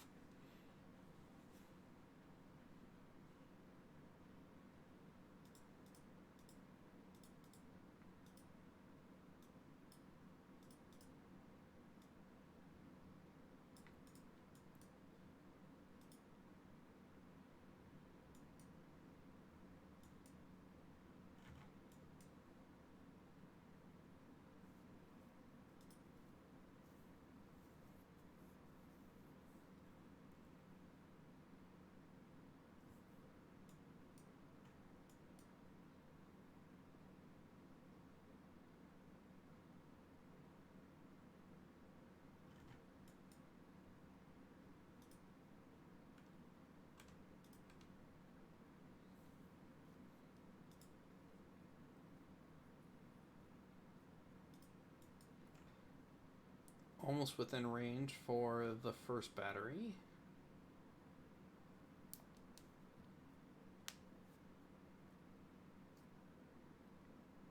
Since there is no air-to-air, I'm going to turn off my air-to-air rings.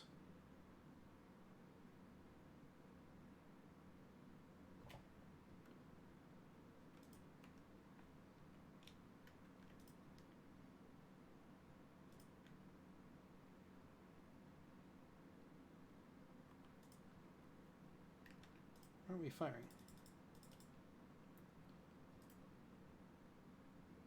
Valid. Oh, we're 1,000 feet above what I can launch at. That's why.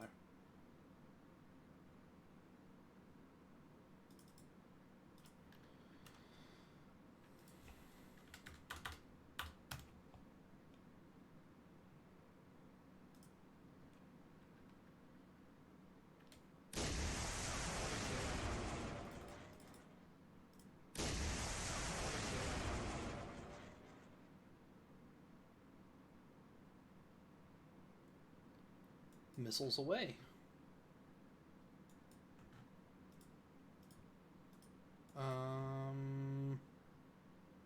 Why aren't they moving?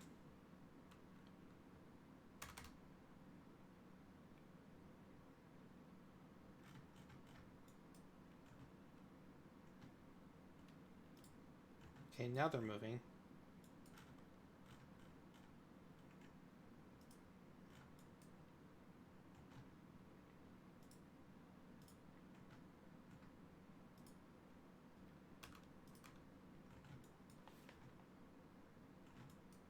Okay, that was strange. They like hung in the air.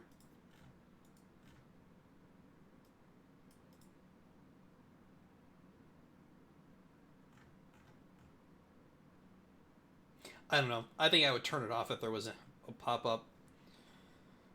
I find pop-ups more annoying than I do helpful, personally.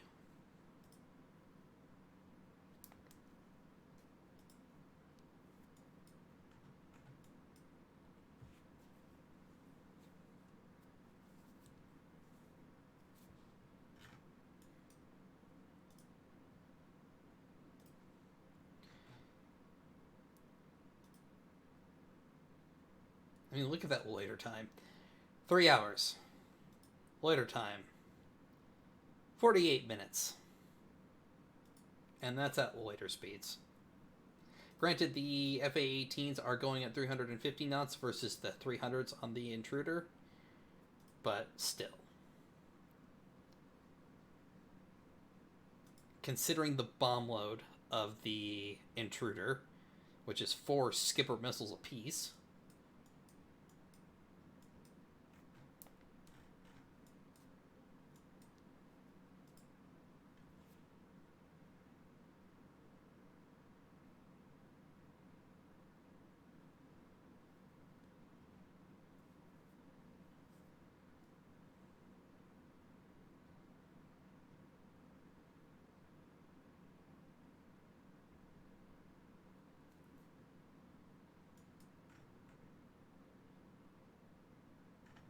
that's one of those reasons you shouldn't do manual allocation too soon.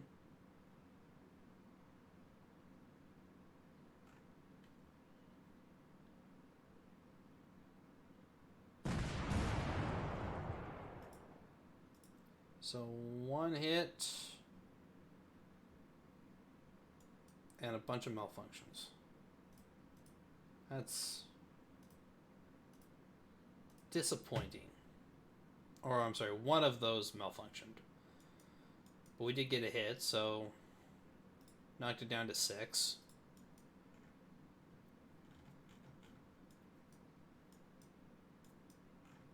So we're going to get better here against this battery.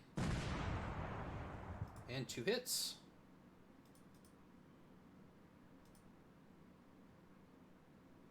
Missed by 15 feet and hit. But that miss still resulted in a hit. And a mount destroyed. So, not going to complain. Just leave those 2 batteries as they are for right now. We'll make the run with the F-14s.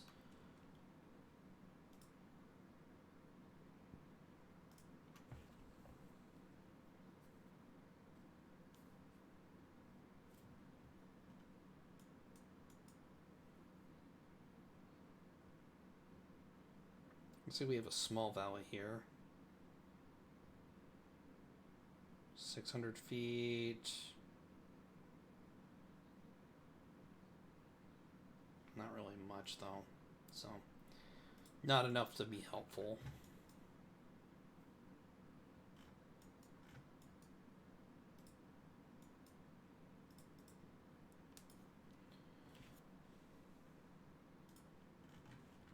Alright, now would be a good time to begin launching everybody else. So, actually abort that launch.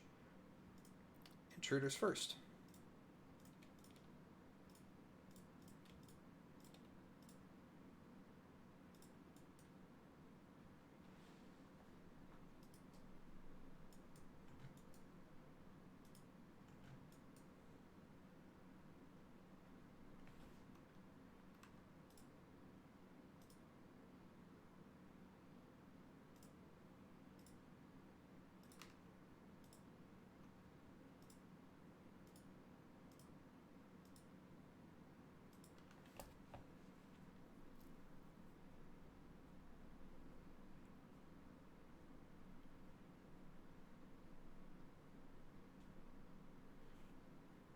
So you can figure out why they get rid of the S3. It can trigger a lot closer to subs, a lot faster than helos, and it can carry missiles as well. Yeah, I know, right? That was a blind decision of, hey, we're not going to have to deal with submarines anytime soon. Let's just get rid of them because they're wasting away.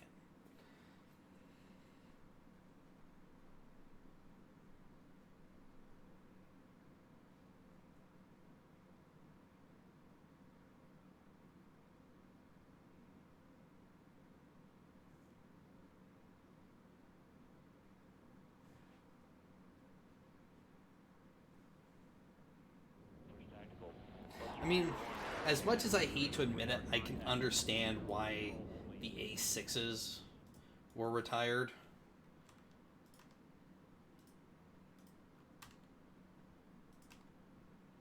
Although I'm kind of curious how like the A6s would have done, like in like Afghanistan, Iraq. You know, if that having that bomb truck loadout would have been useful. But I wonder what the A6 airframes were like towards the end. I know the S3s they said still had plenty of like air time left on their frames, but I'm not sure about the A6s. Did they propose like an A6F that was re-engined?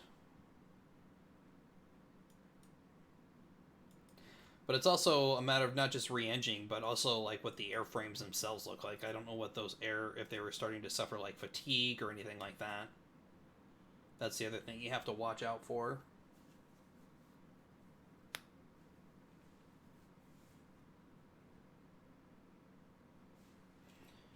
Let the intruders get a little bit ahead here.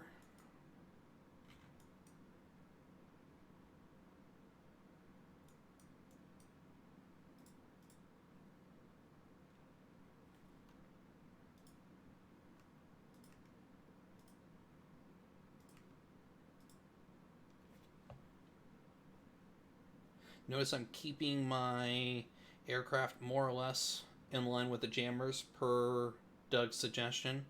That should, in theory, help limit the tracking since they are behind the jammer.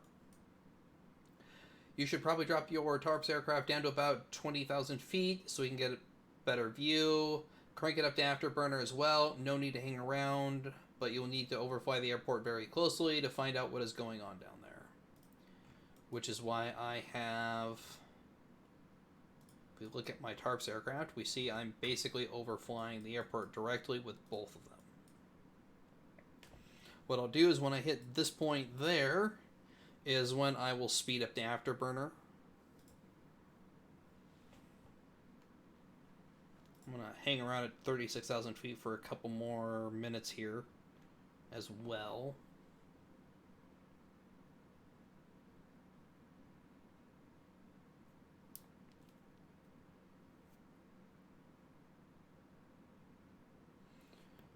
The airframes had just been rebuilt into SWP standard, a complete rebuild. Oh, I did not know that.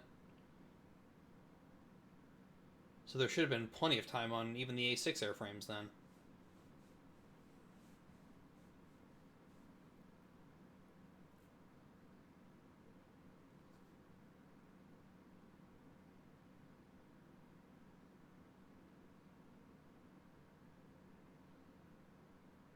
What was that comment in the briefing about Western nations spending money and throwing it away? All right, let's drop down to about 20,000. We'll go AGL.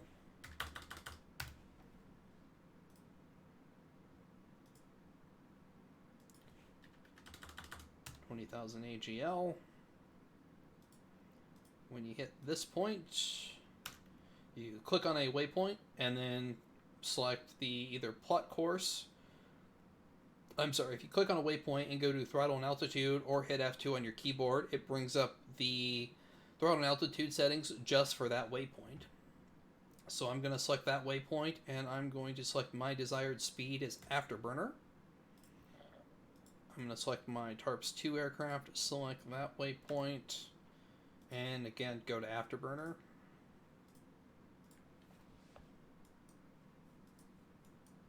And then when I reach this waypoint, they can go back to loiter, which that waypoint is outside the range of the air defenses.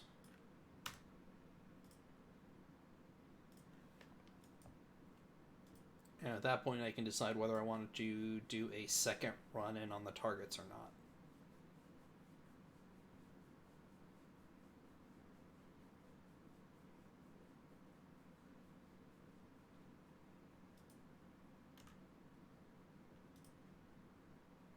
Send on to your second tarps. Chances are all of that afterburner work with your first one has sent it home for fuel by now.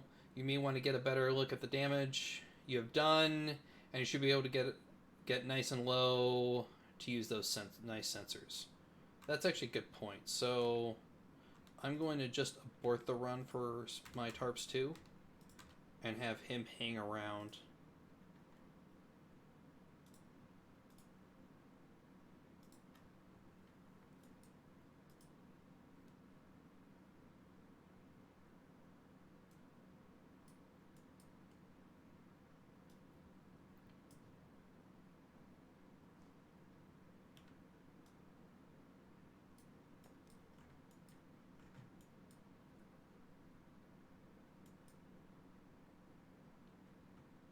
I'm at 20,000 feet, which is what Gunnar recommended, so I'll take his recommendation in the briefing. We are clear skies.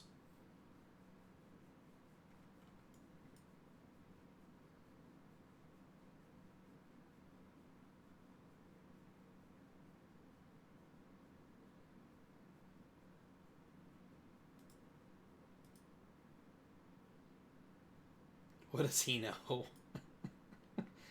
He's just the guy who built the scenario after all, right? I'd like to think that he put some time and effort into making these.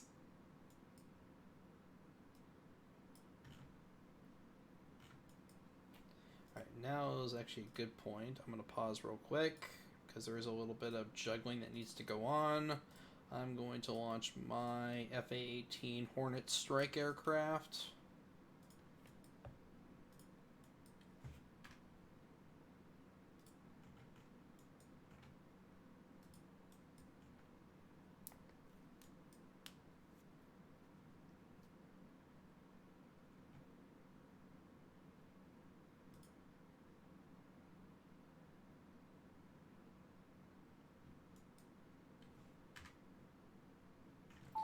Okay, what do we got here?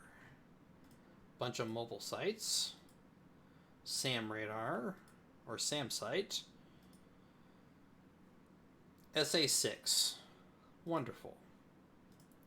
Any idea what those are? Not yet. AAA, not unexpected. Okay. Now's the time to start using those skippers. Actually, I'm going to use the slams first because they are actually lower. Use the slams first because the F-18s only have about another 30 minutes of loiter time. Still have plenty of loiter time left on the A6. Okay, you've detected a missile. Well, that is to be expected. These guys just don't want to get bombed. It's nothing personal. They should just want to get bombed, though. That's their job. So if the missile is firing at an aircraft, you have some work to do. Well, of course it's firing at an aircraft. If this is an SA-2, dive below 1,000 feet. If this is not an SA-2, climb above 25,000 feet. Get out of the engagement range and do it fast. Take stock and replan. If you have more aircraft coming in, select them, unassign them, hit Control E to disengage from targets and pull them into a safe area while you think. So if this missile is firing at a weapon, very inconvenient, but to be expected. Now you may have to replan things and reassign aircraft to targets. If this is an SA-2 engaging you, you have slams for this purpose. If this is a short-range air defense, try and find out what type and study the database to find a weakness. Remember, SHORAD's job is to keep you high in the SA-2 envelope, but hopefully you have killed them already. So what weapons do you have that you can fully engage from the altitude? Laser-guided bombs, perhaps. If you drop them directly above, they will have a harder time hitting the bomb. Guided glide type weapons such as Skipper and Mavericks are easier for them to hit, so save your glide weapons for the AAA and reassign some bombs to the SAMs. Do not rely on your low level attackers. Come in. So anyways, looks like we had a fire from the SA-6.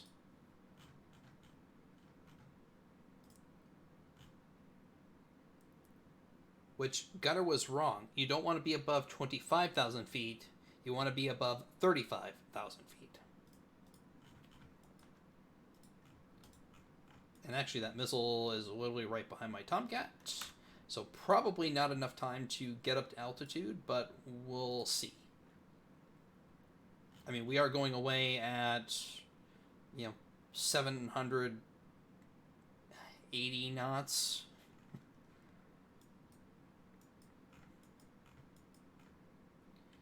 Well, that was a good pass. We know now where all the aircraft are at. Let's see, MiG-23s. Spotted unit MiG-23s. Perfect, perfect, perfect. Some tarmac space. Tarmacs, hangars. We can't obviously see inside the hangars. And some aircraft hangars over there.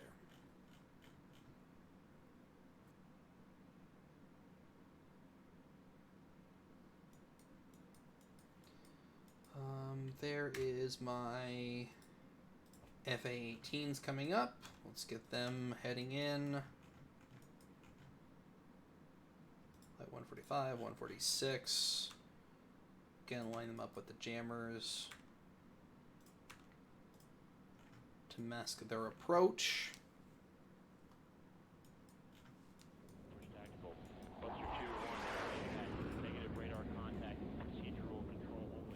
And actually, let's see if we can get another pass in now. We'll come in above the SA-6.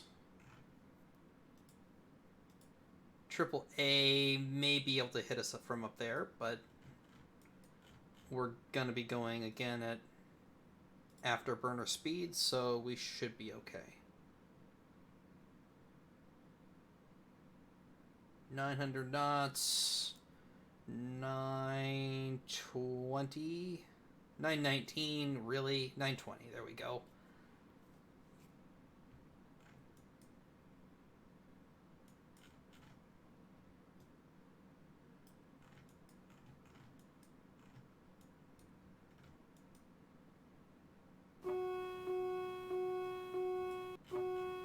Oh shit, the SA-2 is still alive. Okay.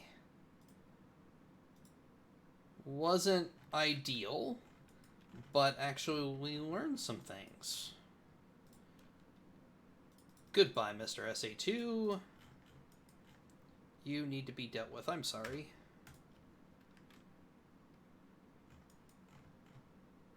So we didn't get the emitter.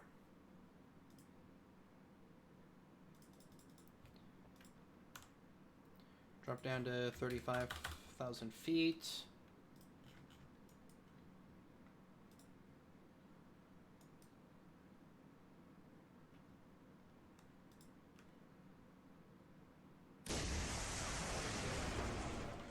Okay, so good to know. Let's drop down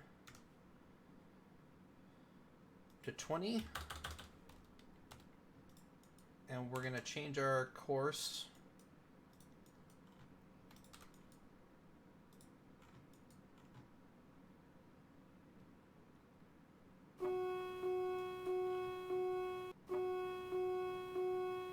Dive, dive, dive, dive, dive. No. See, this is where automatic evasion is actually killing me, because I ordered him down and he's still wanting to climb.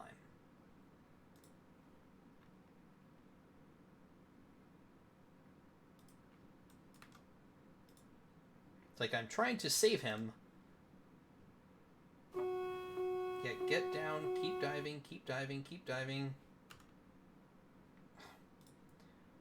He keeps wanting to climb. Automatic evasion off.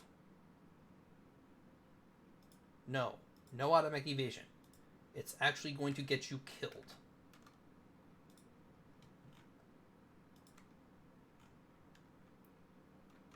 No. Down low, damn it.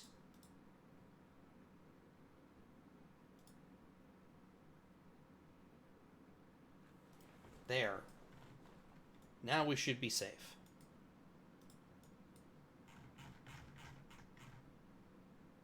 Not sure where these two think they're going.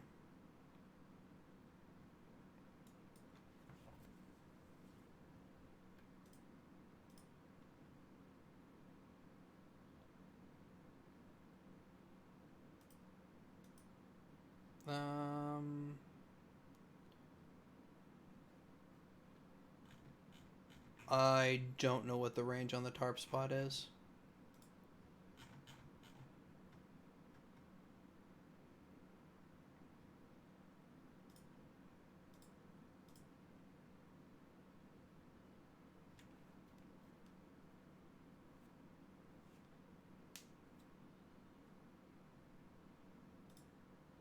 Actually, where is the tarp spawn? LA610 tarp spot. Did we jettison the tarp spot?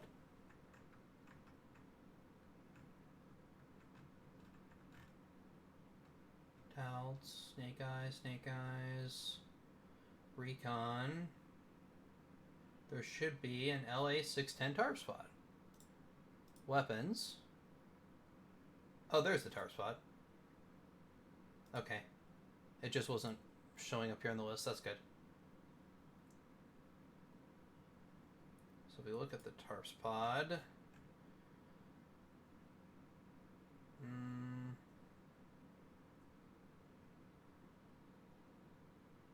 1980s, 1960s tech, 5 nautical mile max range.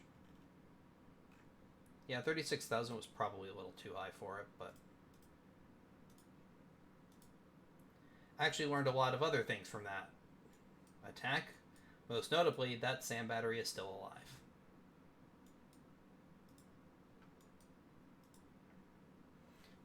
You guys can now RTB. You guys don't need to be there to guide the slams in. I don't think, anyway.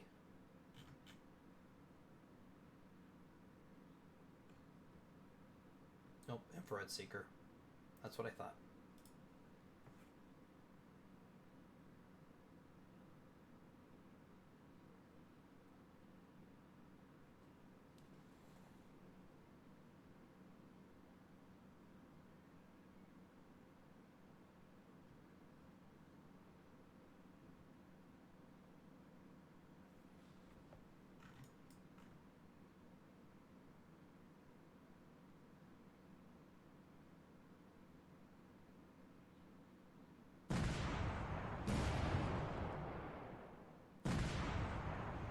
Okay.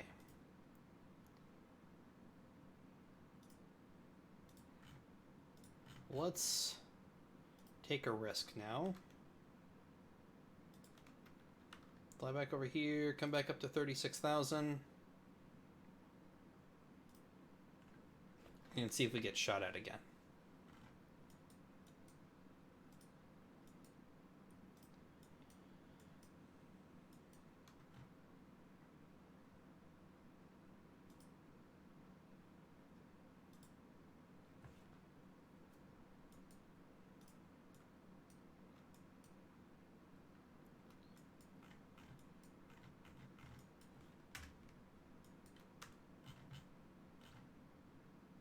Okay, we'll start winding up my attacks.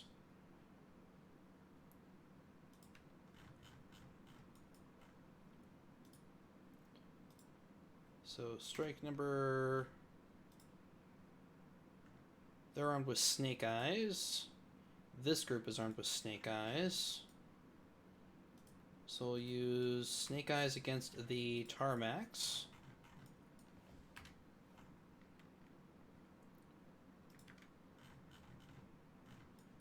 And we'll drop down lower when required. And actually hold off on that for the moment.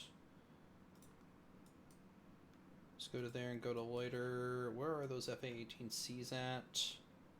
Still slowly flying in. Oh, and I forgot a group over the airbase. Nice. Gotta love it when you do that.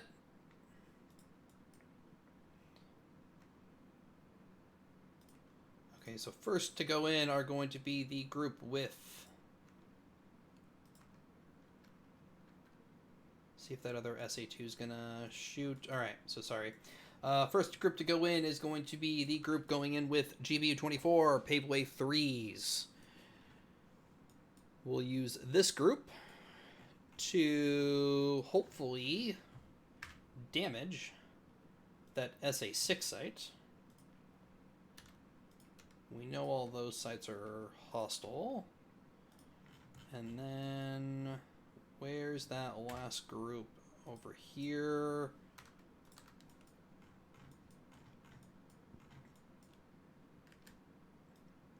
Eight skippers.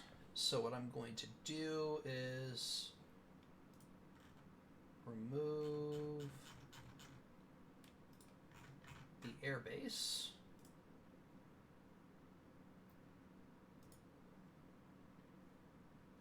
And I'm not going to do... if I fire now, the SA-6 can shoot them down. I'm going to wait until the A6s are in a little closer. Go up to cruise. Bring in the jammers a little bit, since the SA2s aren't going to be a worry now. Or I'll rephrase, shouldn't be a worry now.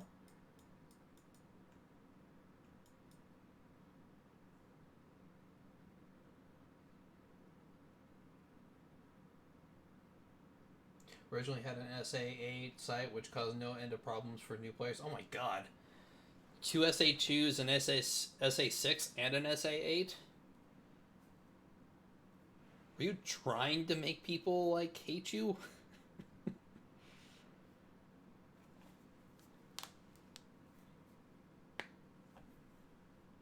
Oh, SA8 instead of the SA6, gotcha. Must have got lucky, because that one's not firing at me. That makes me happy.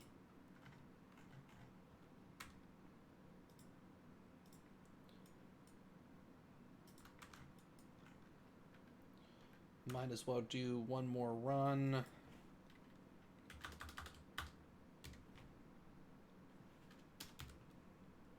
As soon as we make the turn, we'll go up to Afterburner.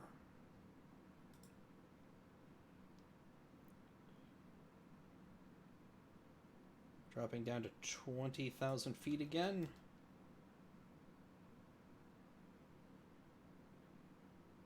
Ooh, go, go, go, go, go, go, go.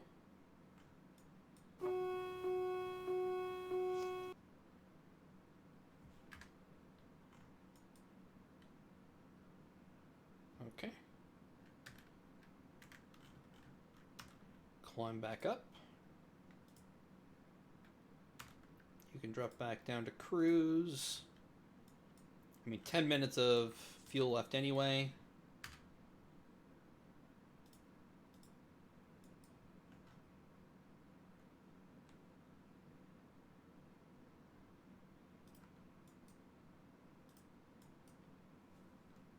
Might as well just RTP now.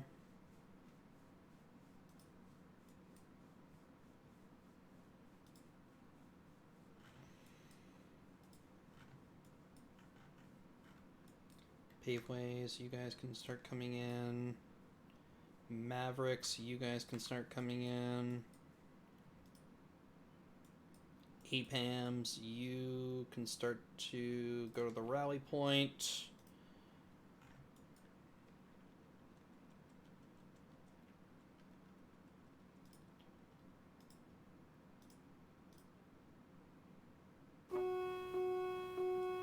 Oof. Oh no, you still have? Okay.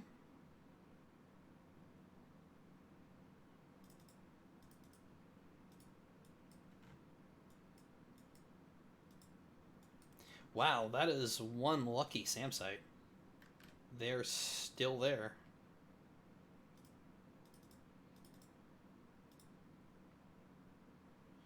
Let's not overdo it.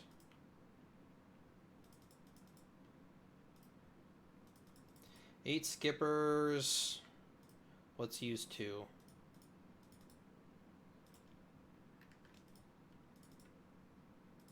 You know what? Actually, I don't think that one's going to be... We can work around that SAM site, so... No, never mind. It's better if it goes. Why don't you let me assign weapons?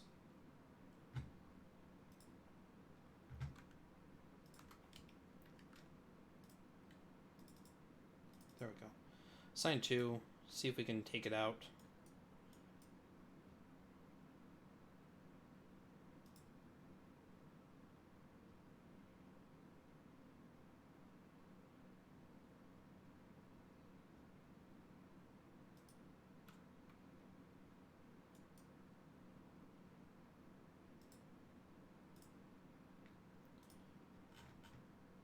Gotta remind myself, what's the minimum altitude?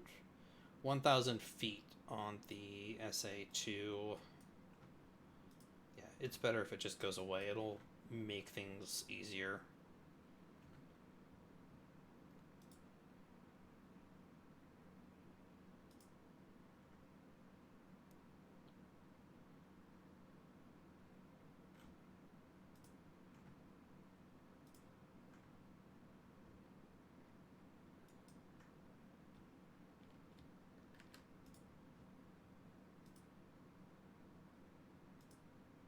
No directors are able to illuminate the target.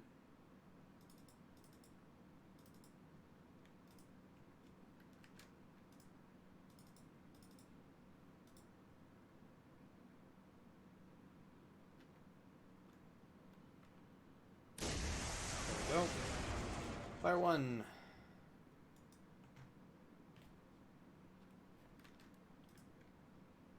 Oh, because the skipper is optically guided or laser guided.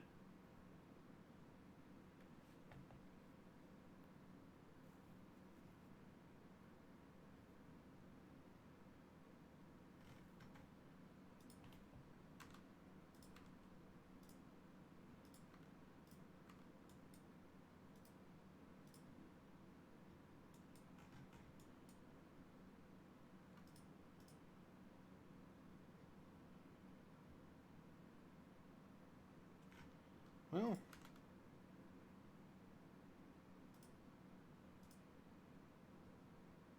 it either lost its last launcher or it lost its fire control director and it has one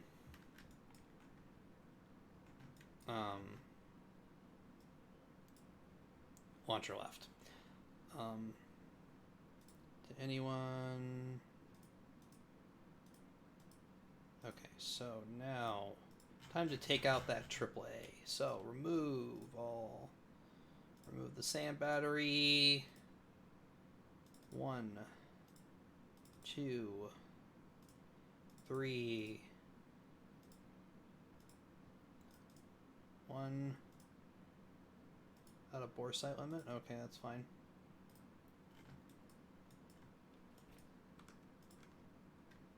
Down to colloider.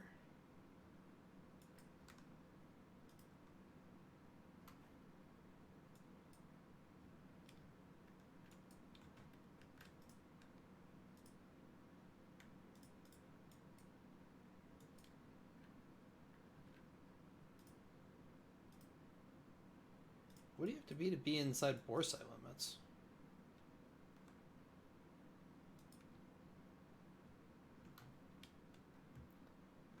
I mean, they're aimed right at it. Target is outside of bore sight limits. That's the question, though. Why? Because it shouldn't be.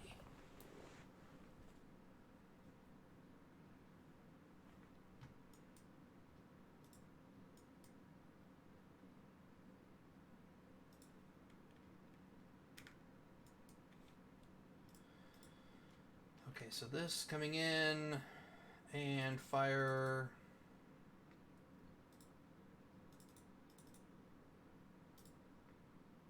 Four bombs at the SA6 site.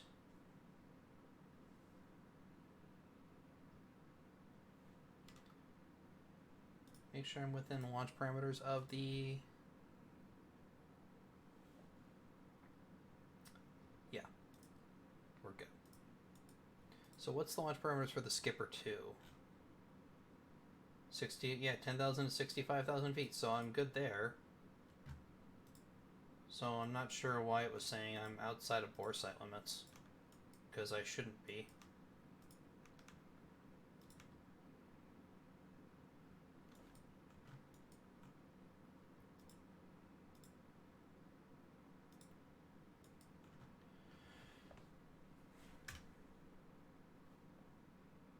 Probably shouldn't have dropped 4 bombs. Should have probably dropped 2 on that run. 2 are probably gonna miss.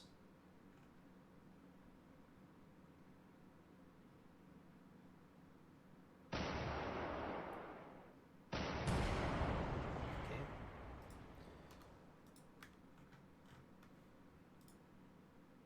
Now, are you gonna let me fire now? Outside of bore sight limits. I mean, he's aimed right at him. Like, you can't get any more, like, within bore sight than that. Like, why? That's stupid. Like, you can't get... Is there... Oh.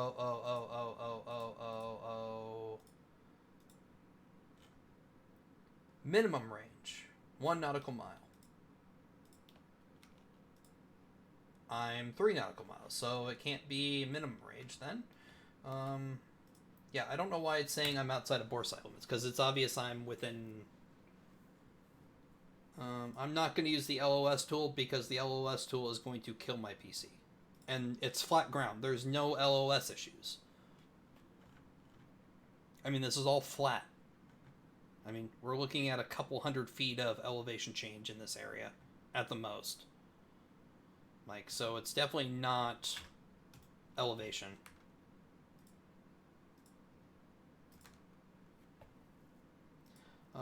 Yeah, I'm gonna do a manual target on it.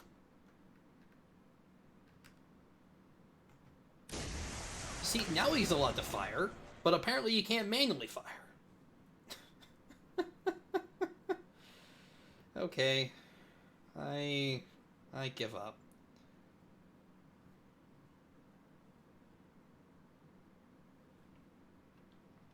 And it missed anyway, so... Okay, that was probably a little early.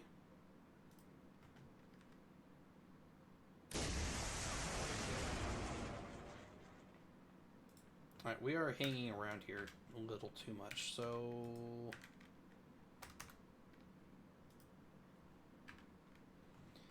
You two...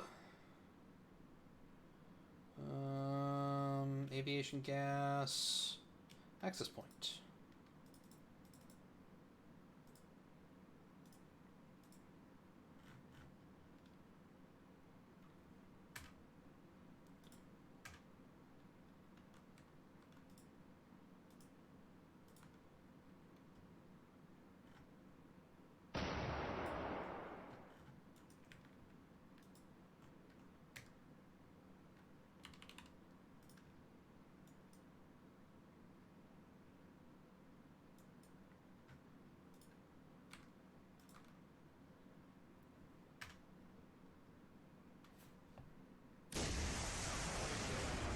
Yeah, because they're firing now, but apparently I can't manually fire them. Alright, going after the runway access point.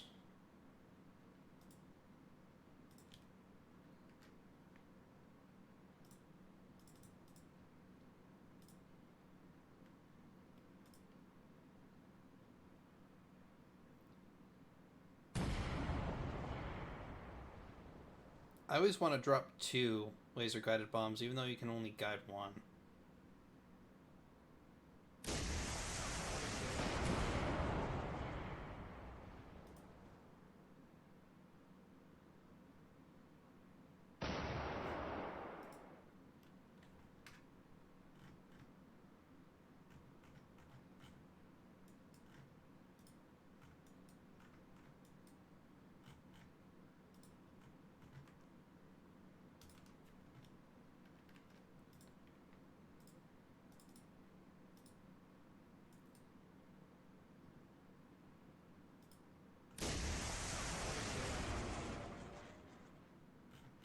Okay, well, time to start the other attacks. So, Mavericks are coming in,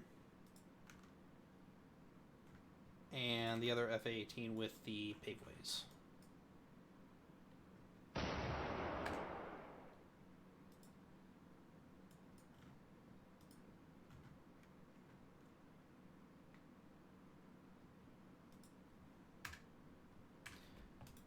Coming in on the north runway access point.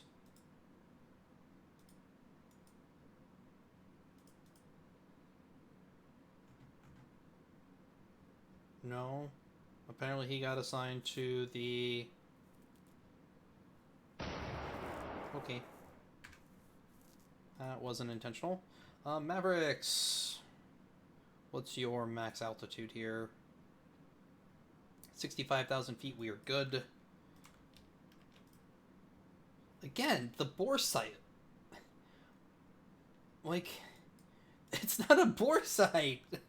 Like, it's right in front of it. Damn it. Like, there is no bore site issue here.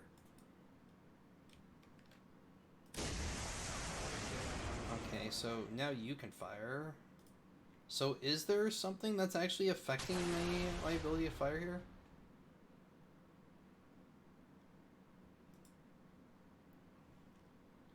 Huh. Okay. So maybe there is a hill or something here? I mean, it seems a little stupid, but... Alright, we'll swing in this way.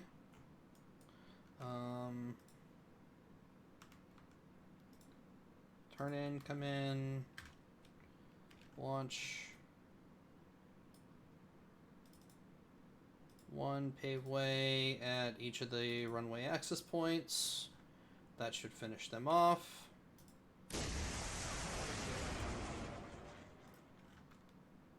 My 2 with the...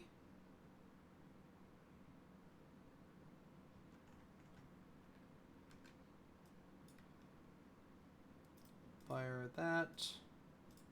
Fire 2 there.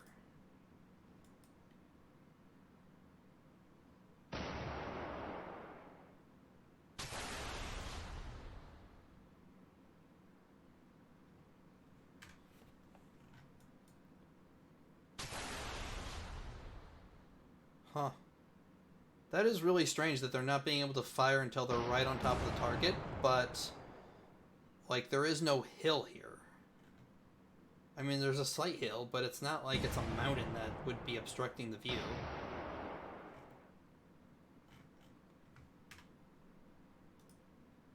Okay, they are RTB. This group can come back in. I think I missed the runway access points.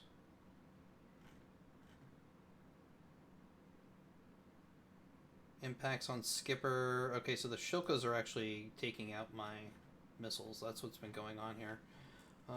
Or miss, sorry. Miss. Weapon malfunction.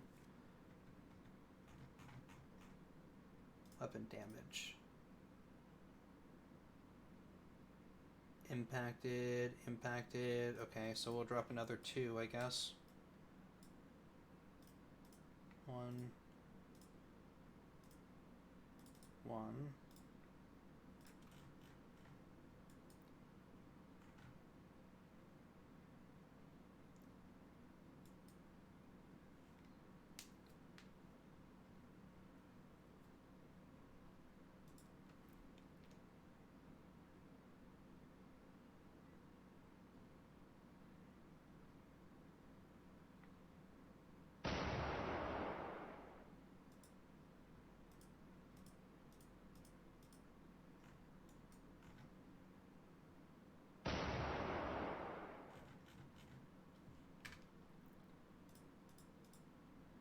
Okay, we do have some Mavericks. They should be RTB now.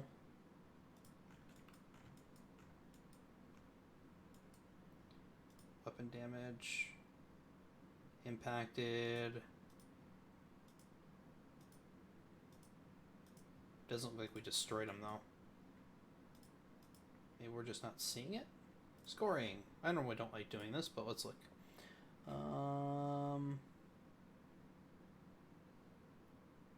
Nope, they're not dead yet.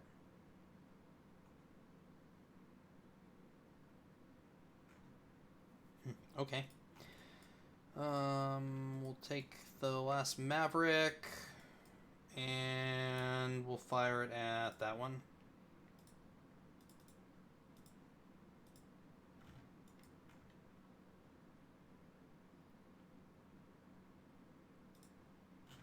And then I'm going to turn on air-to-ground strafing. So just as a kind of heads up here, is I'm doing this completely wrong. I'm spending way too much time over target. Normally you would not want to be doing this at all. Like I'm legitimately spending too much time doing this, but let's bring in the other. I think all my FA-18s now are... Nope. I said to strafe. FA-18s now are all RTB. That leaves the bomb trucks. So...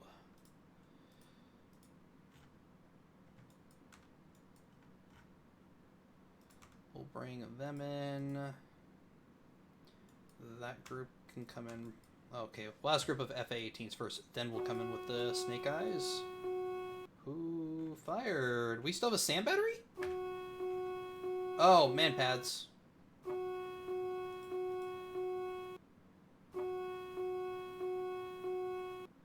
Well, better the man pads are firing at the 2 Hornets.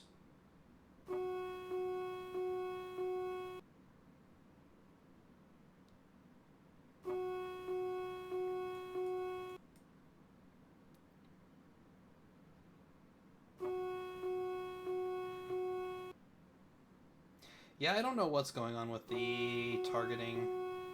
Seems weird. I'm going to try and account for that, though, in my run with my cluster munitions, though. I'm going to come in from the other side. I'm going to run this one over the tarmac space.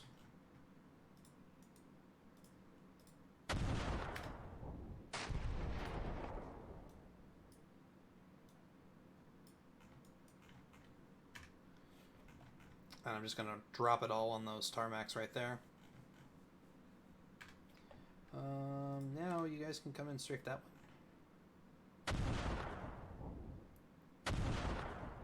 Strafe that one. Alright, so the man pads are all used up.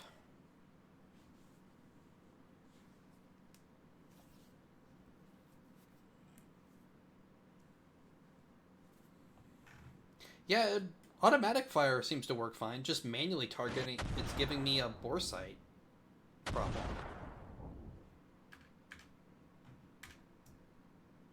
Alright, they can now go RTB. They've used up everything.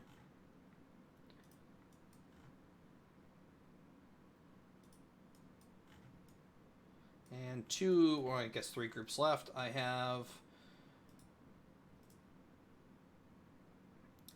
a couple of groups with Snake Eye, low drag general purpose bombs. We're going to use these ideally against the tarmac locations. Just a shame that those 2 access points are still around. They really shouldn't be.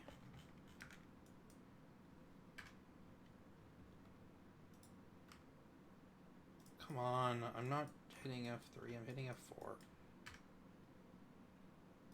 There we go.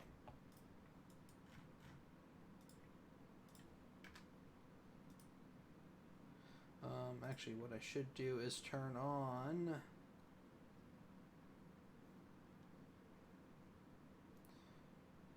App settings show ghosted units for all groups. Interesting, except that doesn't do that for enemy groups. That's interesting.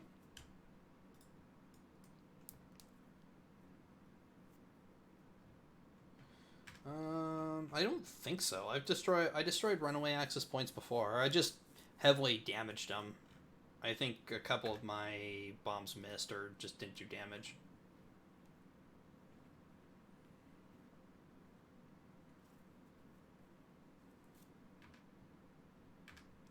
Okay, so you guys, what's the minimum altitude for your cluster bomb units? It's 200 feet AGL. So we're going to come down to 200 feet AGL.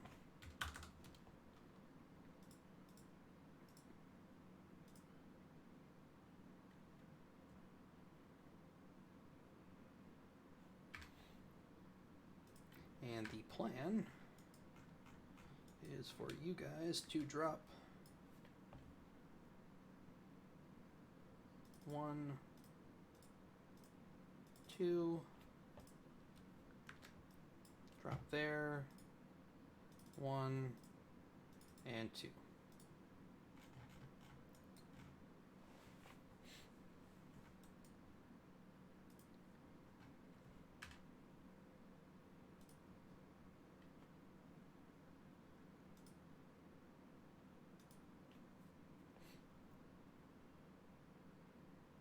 Gonna come in low for those 2 sites.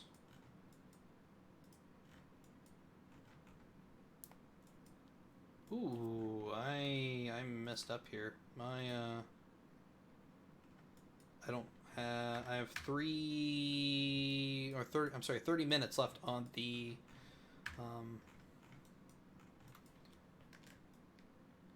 A6s. So drop a stick of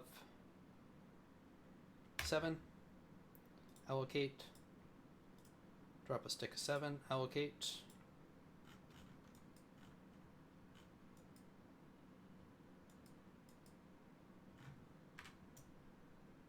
I hung around and tried to... I could have done all this with missions, obviously, but, you know, what's the fun of that?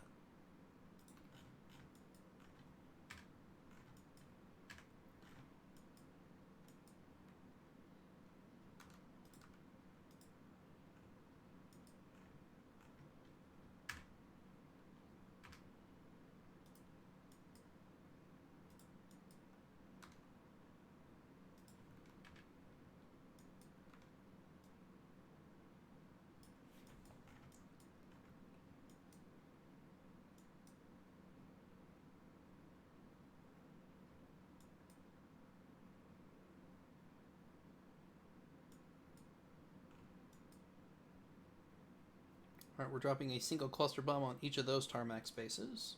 Should be enough to get all the aircraft on them, if anything.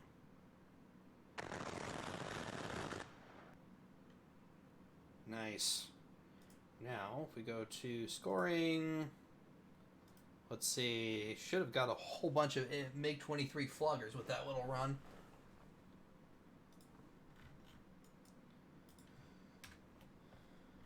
And this last group now can start maneuvering in.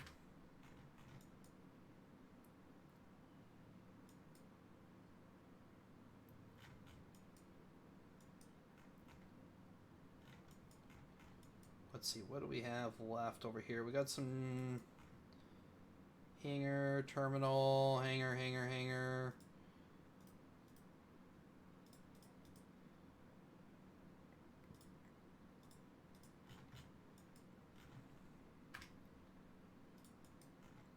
So I'm going to send this group. So target, say, 4 on the avgas, 4 on the cargo terminal, 4 on the control tower,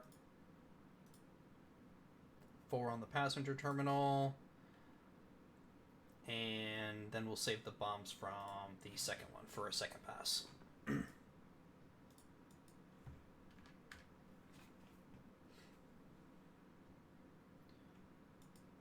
Oh crap. Unassign, drop down. Don't want to be dropping these from that high up. Come down to 200 feet.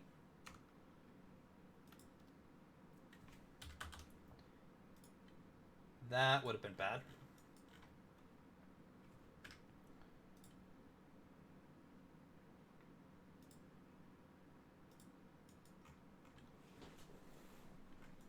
Alright, we'll try descend down and we'll set up for another pass.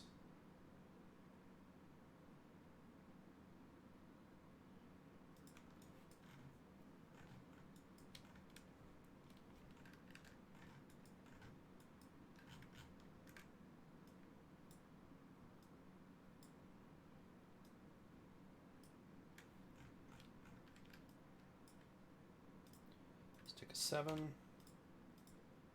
Stick of 7.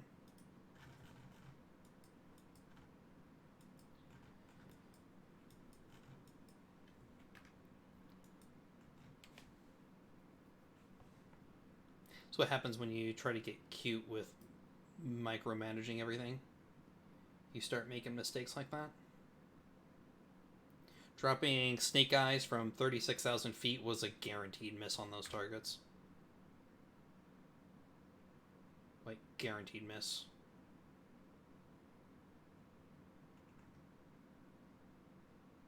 Come on, guys, dive down faster. Faster.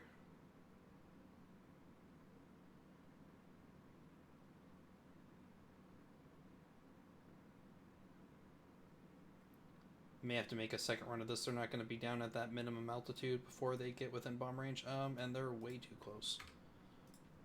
Almost did the same thing with this group. So we'll circle them around.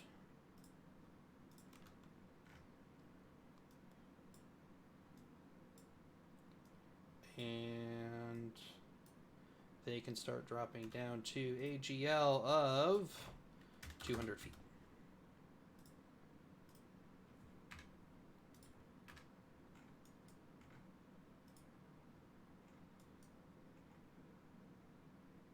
Sticks away.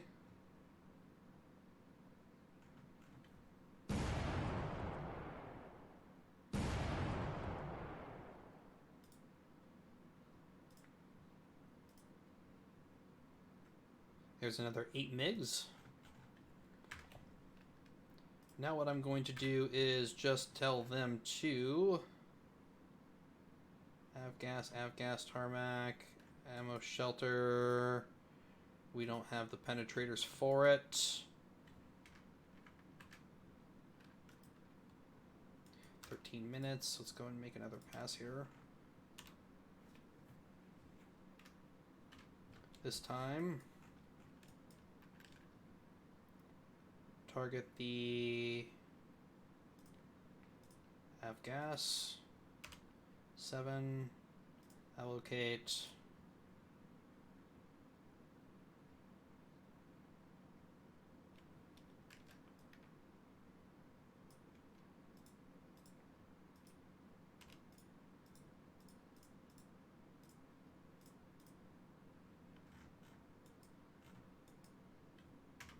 What are they down? Are they... Didn't I tell them to descend down?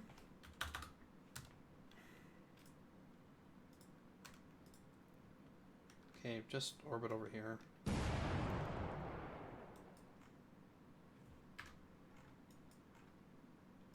Did not get the Avgas. Great. So you guys just auto-target the Avgas hangar. Actually, unassign everything. Target everything onto the Avgas.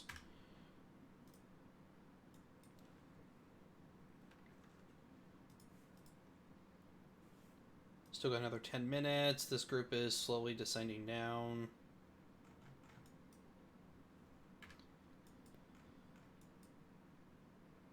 You know, we're not going to have time for a second pass anyway, so...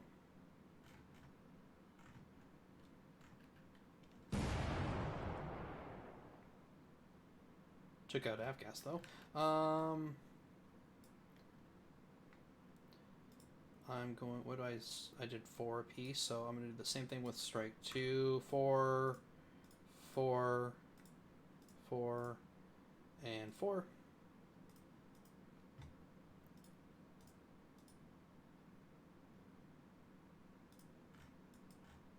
As soon as they're down at altitude anyway.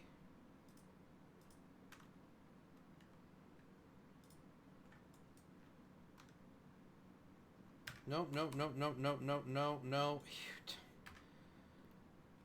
Come on.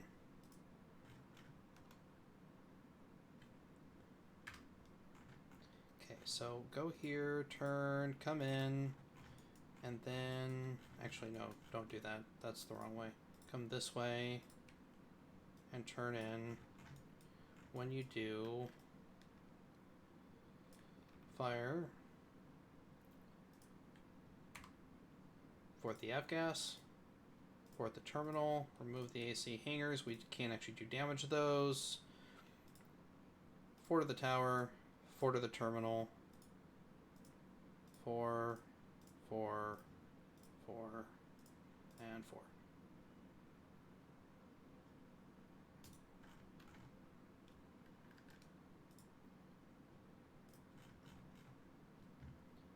Okay. Now we should be okay. We're actually down to 200 feet. You can damage the hangars? Okay. I didn't think the Snake Eyes would actually do... Oh, I guess those are small hangars. Let's do 4 apiece again. 4, 4, 4.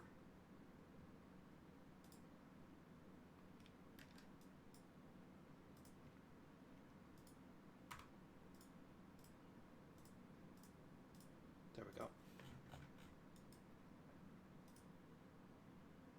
Okay, so 5 minutes. Let's go ahead, turn, just come in now.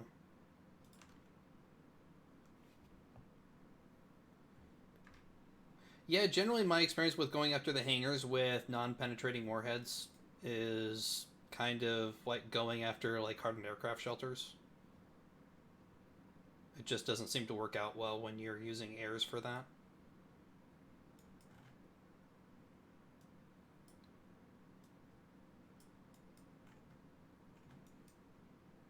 By the way, we're going to drop all of our sticks, or remaining sticks, on this last pass here.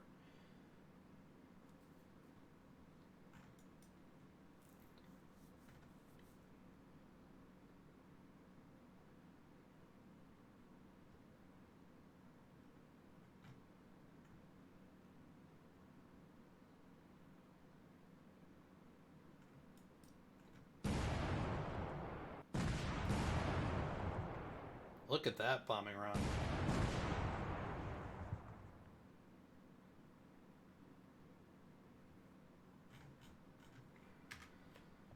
And with that, this last group can now go RTB. everybody else's RTB. I'm going to bring in the last F-14 to do one last BDA over the area. The EA-6Bs have another hour on station.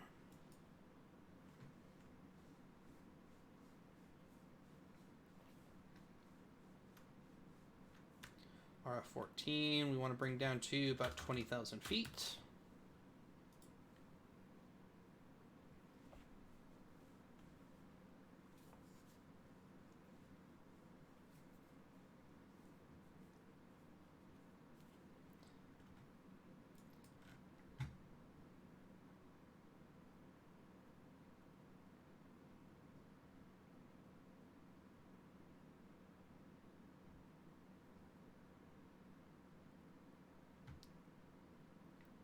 Alright, you guys can actually go to cruise now. Everybody else is all RTB. I don't think I actually lost anybody so far. Minor victory. Yeah, no losses.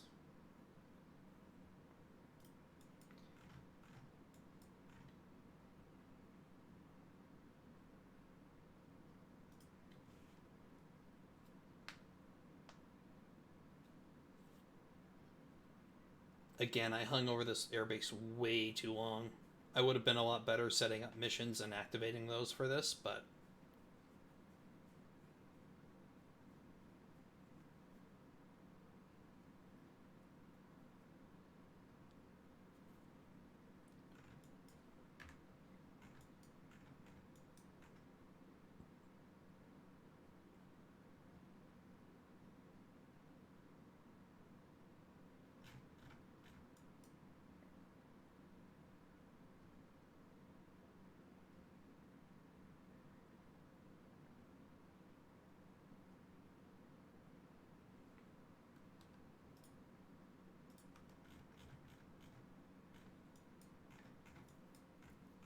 Alright, coming up on our initial point. Last harps run, and then back to base for us. I got really lucky in taking out the fire control and the radar for this one early. And it was kind of just bad luck that I had to waste so much ammo on that SA-2.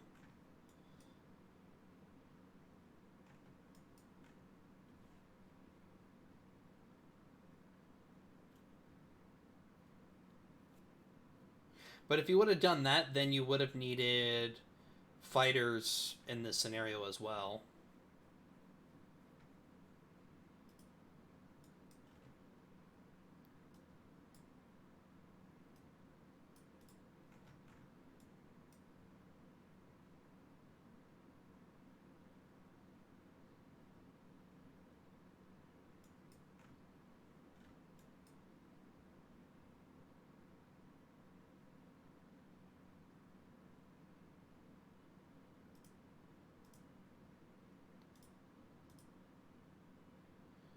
Now it looks like we didn't get all the MiGs anyway. Still spotting hosted units.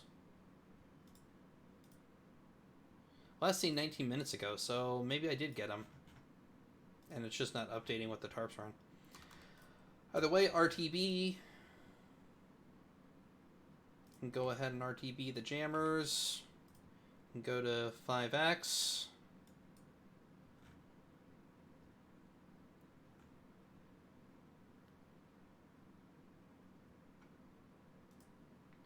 Actually, I can go to 15X.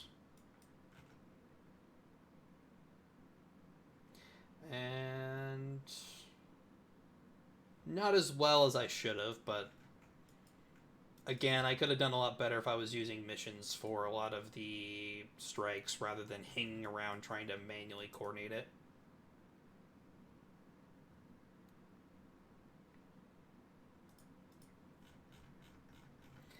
So let's go ahead and take a look at the scoring. Minor victory, 60 points. No losses.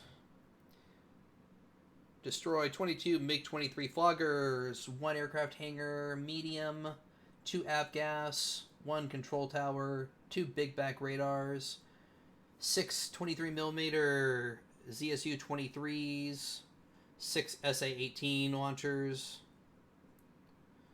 8 SA-2F Guideline Mod 1 single rails, 4 SA-6 gainfuls, 3 SA-7s, 1 Fansong radar, 2 spoon rest C radars, and 1 straight flush radar. Not bad against the air defenses. Strike itself could have gone a little better, but...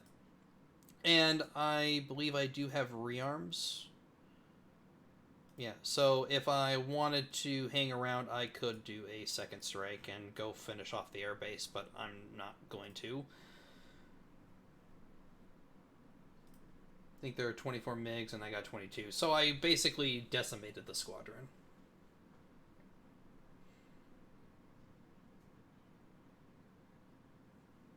Either way, it's going to take a little bit of work to get that airbase up and running again.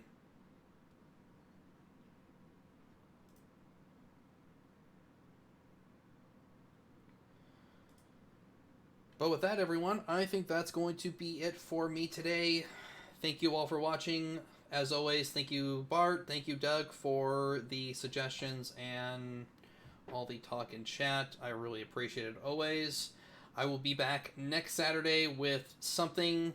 I'm not sure what it's going to be. I have a suggestion to do Fiery Cross Reef, but I would also like to get back to Northern Fury. Still debating on it. I'll flip a coin or something and decide. But with that, everybody, stay safe, have a great week, and I'll see you next time.